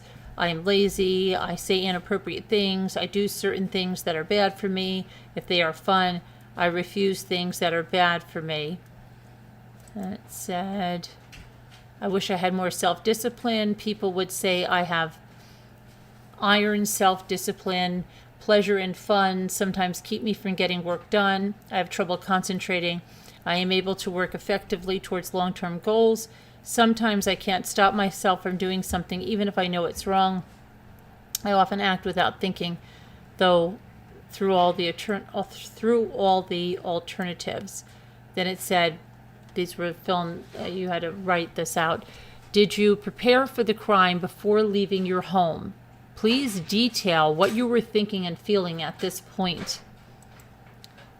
How did you travel to and enter the location that the crime occurred? After arriving, what steps did you take prior to locating the victim or target, person or object? Please detail your thoughts and feelings. Why did you choose that victim or target over others? Before making your move, how did you approach the victim or target? Please detail what you were thinking and feeling. What was the first move you made in order to accomplish your goal? Please detail any thoughts and feelings at this point. How did you accomplish your goal? Please explain what you were thinking and feeling. Before leaving, is there anything else you did? How did you leave the scene? After committing the crime, what were you thinking and feeling? And then it also the other questions like whether you felt it or not was feeling nervous, anxious, or on edge, not being able to stop or control worrying, worrying too much about different things, trouble relaxing, being so restless that it's hard to sit still, being easily annoyed or irritable, feeling afraid that something awful might happen. And then also little pleasure or pleasure in doing things, feeling down, depressed, or hopeless, trouble falling or staying asleep or sleeping too much, feeling tired or having little energy, poor appetite, or overeating, feeling bad about yourself or that you're a failure or have let yourself or your family down, trouble concentrating on things such as reading the newspaper or watching television, moving or speaking so slowly that other people could have noticed, or the opposite, being so fidgety or restless that you have been moving around a lot more than usual, thoughts that you would be better off dead or hurting yourself. Okay. So the instructions. In this questionnaire, you will read about 5 situations that people could encounter in day-to-day life, followed by reactions to those situations. As you read each scenario, try to imagine yourself in that situation that indicate the likelihood that you would react in the way you described. After reading, you have received too much change. After realizing that you have received too much change at a store, you decide to keep it because the sales clerk doesn't notice. What is the likelihood that you would feel uncomfortable about keeping the money? And then you answer how you would feel. And then another one is you secretly commit a felony. What is the likelihood that you would feel remorse about breaking the law? The third one is at a co-worker's housewarming party, you spill red wine on their new cream-colored carpet. You cover the stain with a chair so that nobody notices you're a mess. What is the likelihood that you would feel that the way you have acted was pathetic?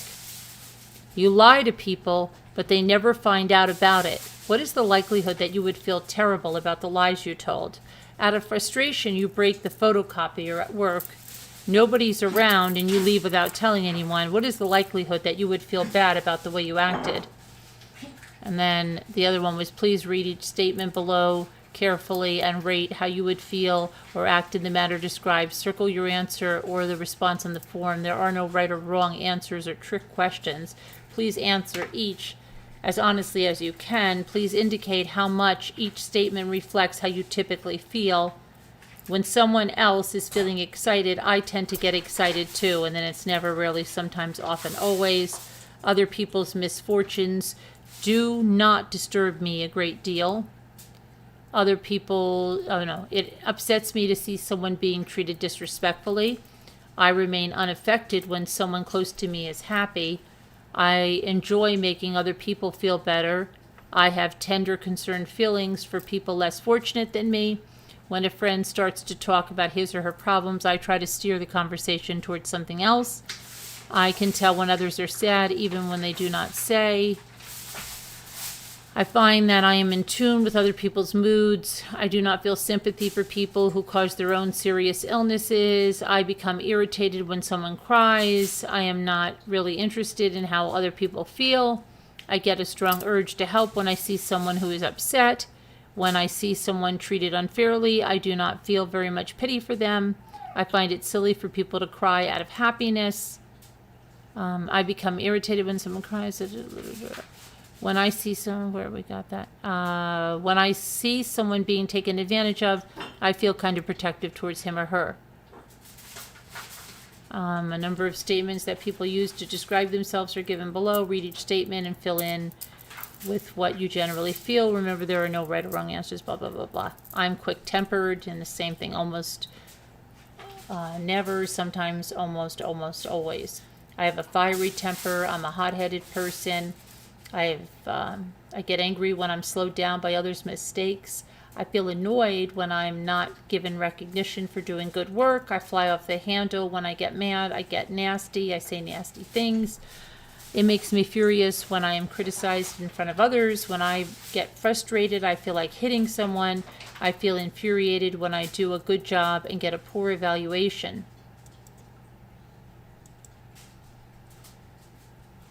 I refuse things that are bad for me. I wish I had more self-discipline. People would say, okay, then that's where we started.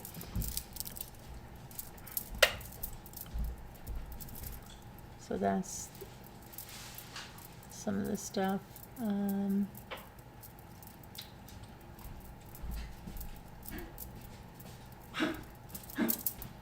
Somebody says that somebody taunted the group that they were hiding in Pennsylvania. On one of the other social media groups. Yeah, okay.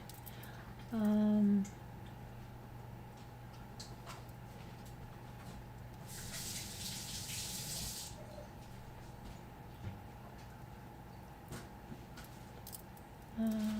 see.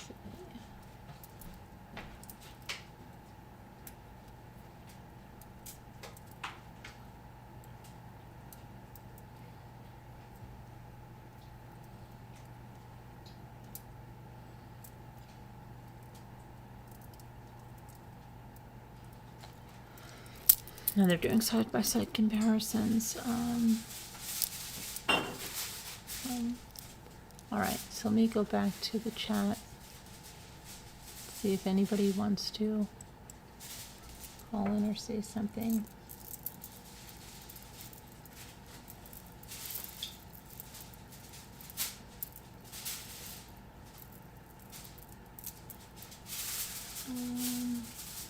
Did you see the True People search results? Did it with you? I saw Hart's comment, but I didn't really understand what she meant. Hi, Flo on the go. She's sending, I guess she sent something to me. Let me see.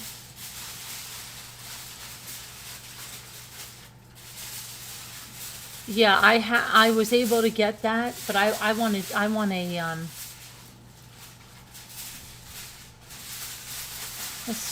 like a street. Were you able to get like where you can see it, or only saw it from an aerial view? Because I did see it from an aerial view. I wanted. Let me see if it.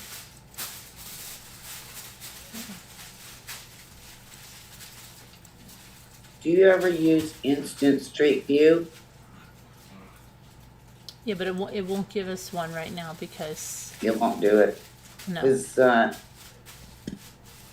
you know, there's the Google Earth one, and then there's the Instant Street View.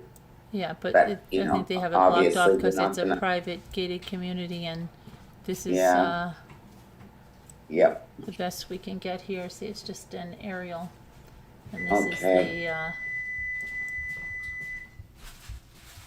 this is where. Yeah, Jeff said he only saw the aerial, and that's it. So that makes sense that you're not gonna be able to see it. Mm-hmm.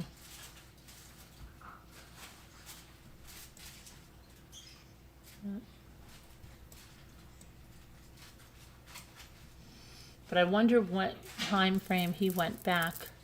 Did he go back at Thanksgiving and stay there? Had he returned? Did he go home for Thanksgiving, then come back and finish things up before Christmas break? Like, what was going on for the December break? I don't know. Yes. Mm-hmm. Yeah. Wonder like when he arrived in Pennsylvania. Street view only as far as the gate. Okay. All right. I only saw an aerial of his house.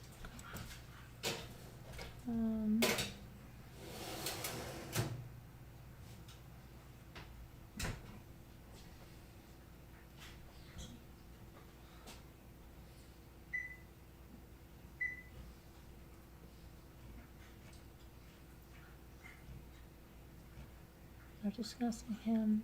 Some are verified, and others. Yeah, there's going to be a lot of people lying that they've talked to him. His aunt, former aunt, so she was married. She was married into the family. Is no longer in the family, and said that. Jimmy. What? You're able to be seen. All right. Okay. I'm munching on a little bit of something here. So they. The aunt married into the family, and she said that he was very OCD about his eating, would not touch meat, that she and her husband, his uncle, had to buy new pots and pans because he wouldn't eat anything that meat was cooked in. But that is so far off from somebody that would commit this murder. But if he is very OCD, and did he bring in the little shoe covers and all of that, and have a face screen and all of that? But still, someone that is so skeeved by meat doing something so incredibly brutal and bloody is just doesn't make so much sense. Not at all. Because it was so much that it'd make a normal person ill or faint. Yeah, somebody that's not even skeeved by meat, or you know what I mean? It's just horrendous. So, like, did he have multiple personalities, and was one OCD and another one was, it's just crazy. I don't know. Very strange. Very strange. Yeah, it's true.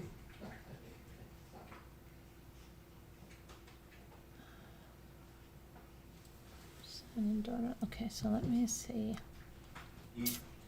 Something else.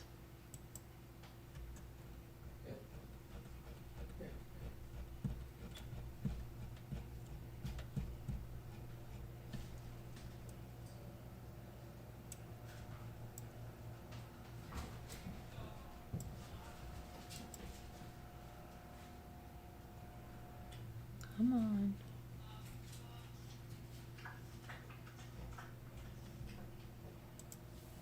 No.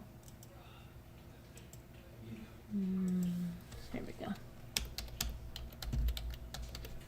Play. What's going on here?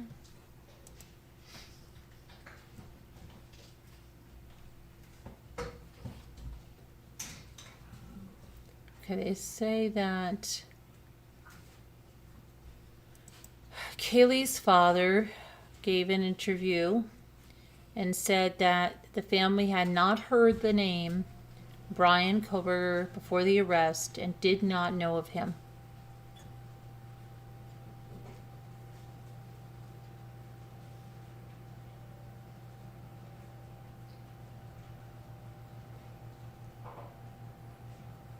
Now, someone's saying, and again, grain of salt, because we don't know where this is coming from. He had past addiction issues. And baffles me that someone battling addiction is also disciplined enough to get degrees from college like that. This guy's brain was obviously not normal. That's someone said that in a message board, okay? We don't know that. Kaylee's father did a live telephone interview on Fox and said before the arrest of Bryan, he had never heard of him before.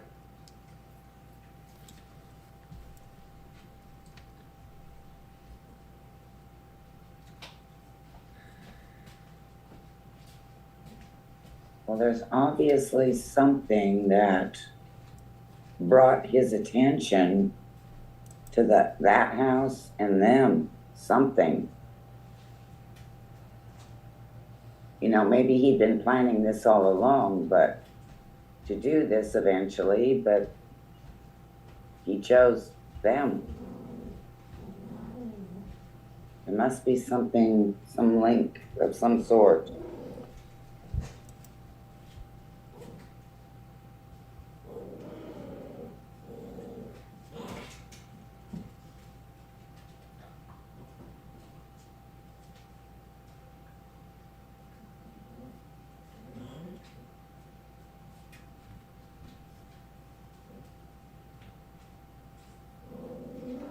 It looks like he was paid to have his information. That's their saying.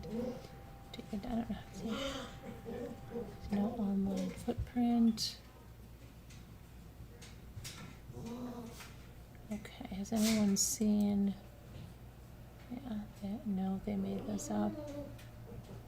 Let's see. So apparently Kaylee's family hadn't heard of him, but that doesn't mean that Kaylee didn't hear of him, because she doesn't have to tell everything to her family, okay? What if this is some guy she met? I don't know. It still could be that she did know him, even though the family had never heard of him. Maybe he was a creepy guy she met. Maybe, I don't know, maybe he met her somewhere. Maybe he met one of the other ones somewhere. Maybe, I don't know, Well, they would have known so many people and not known some very well at all that knew. Right, more and I'm about sure there's, than- kids, my daughter's sons knew that I didn't know their name, because you don't, every little thing, there's people I know that my daughter would say, like, I don't know who that is, right, if something happened to me, but it's somebody that I knew. Because Yeah. you don't say every little thing, every little acquaintance, especially if someone is not somebody that, or you're creeped out by or something. You're not going to go mention it to your kid,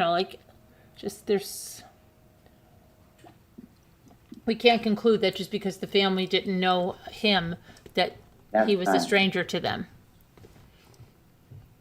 We don't know how he was connected.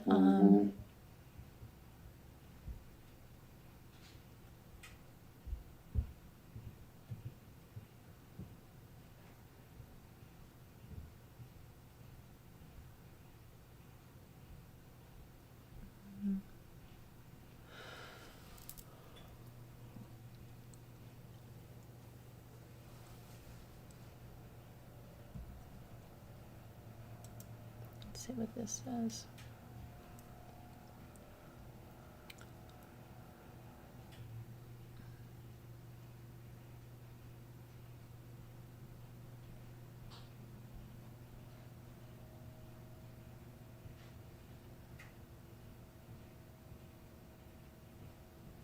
So, a cleaning crew arrived Friday morning at the home where the murders took place, but Fry said the cleaning work was later halted at the court's request.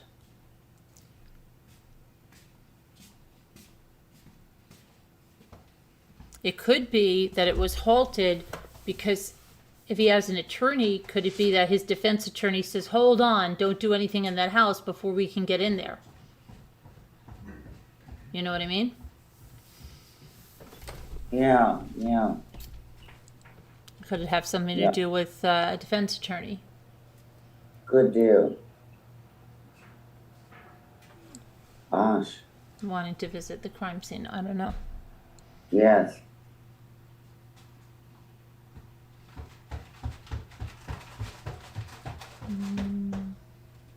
I wonder how long they've been kind of having him, in.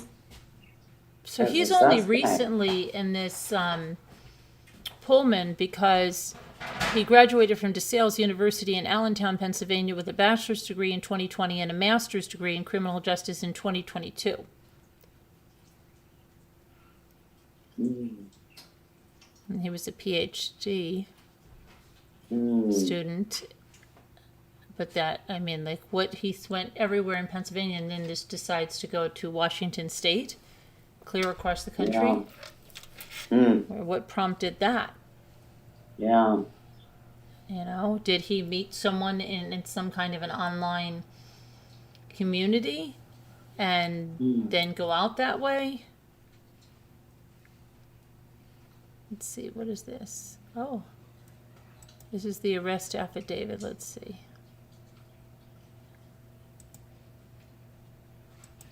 This is.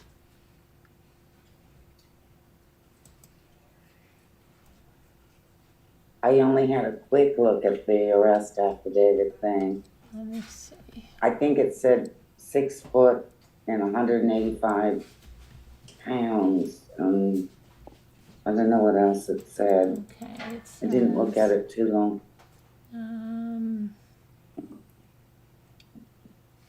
Blue eyes, brown hair, 185 pounds, 6 foot. Defendant fingerprinted? No. Verbal approval. I accuse the above named defendant who lives at the name. Fourth, here's the address. Let's see. And that on or about the said date, the defendant having been charged with the commission of any crime from another state, or having been convicted of a crime in another state and having escaped from confinement, or having broken the terms of his or her bail, probation, or parole, and having been declared a fugitive of justice from said state, the defendant has been located with or is believed to be within the Commonwealth of Pennsylvania. So yeah, that's just, let's see, here we go. Your affiant is Trooper Justin M. Leary of the Pennsylvania State Police Troop N. Since 2009, I have served as a detective with the Lackawanna County District Attorney's Office, a special agent with the Pennsylvania Office of Attorney General, a task force officer with the Federal Bureau of Investigation, and currently as a trooper with the Pennsylvania State Police Troop N Vice Unit. Throughout my career, I have conducted several of criminal investigations, including numerous homicide investigations. Your affiant is Trooper Bryan V. Knoll of the Pennsylvania State Police Troop N Criminal Investigation Assessment Officer. I've been employed with the Pennsylvania State Police since 2008 and assigned as a criminal investigator since 2012. I have been assigned as the Criminal Investigation Assessment Officer since 2019. Throughout my career, I've conducted hundreds of criminal investigations, including numerous homicide investigations. On Thursday, December 30th, 2022, the Pennsylvania State Police were assisting the Moscow Police Department, Moscow, Idaho, Idaho State Police, and the Federal Bureau of Investigation with a criminal homicide investigation. On the same date, Bryan C. Kohberger was taken into custody in Chestnut Hill Township, Monroe County, Pennsylvania, based upon an active arrest warrant for murder in the first degree issued through the Moscow Police Department and Laddo County Prosecutor's Office, Idaho. The arrest warrant was confirmed through NCIC with NIC. Okay, so they're not telling.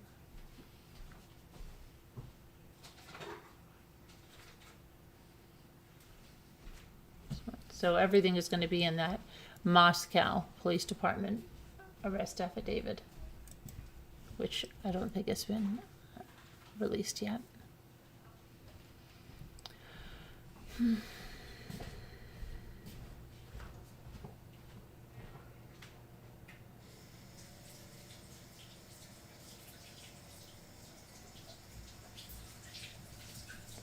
Okay, so I'm going to check my email if anybody emailed to call in.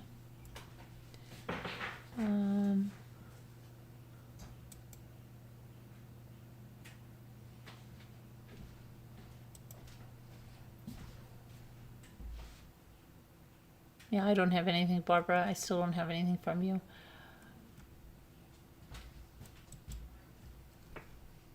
Hi, Mickey.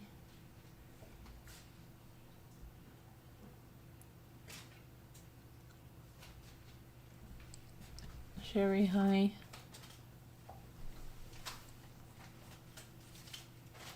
Hillbilly Pie would love to hear. Why is Hillbilly Pie here? I don't think he's here, Linda. On top chat, not live chat.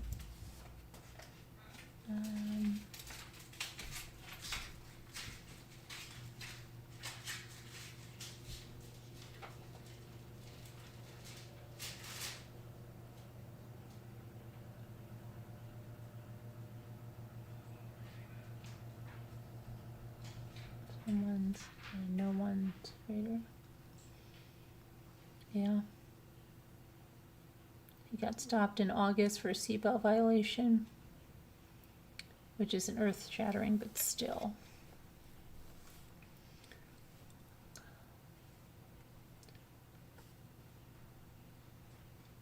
Apparently it was common for WS students to go to Moscow to party.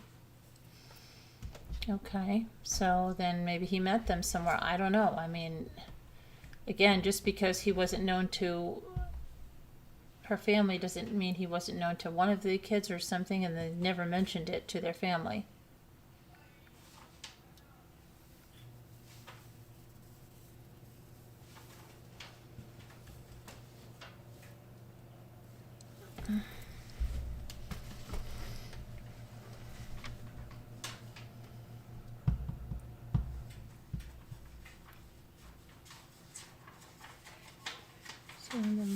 that. Killed Crystal Turner. What, Philly farmhouse? Okay. Oh, he turned the door handle. I have to do a few errands. So I missed a lot. No, I mean, let me see. Looks like he cleaned up his social media footprint pretty well. It looks like some family members did as well.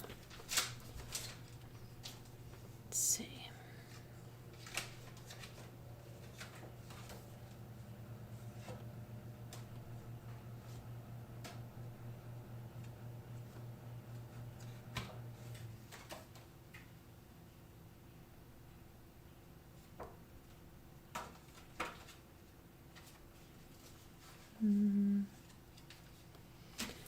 Actually, pointing Reddit, so we know all about that Reddit stuff that he did there.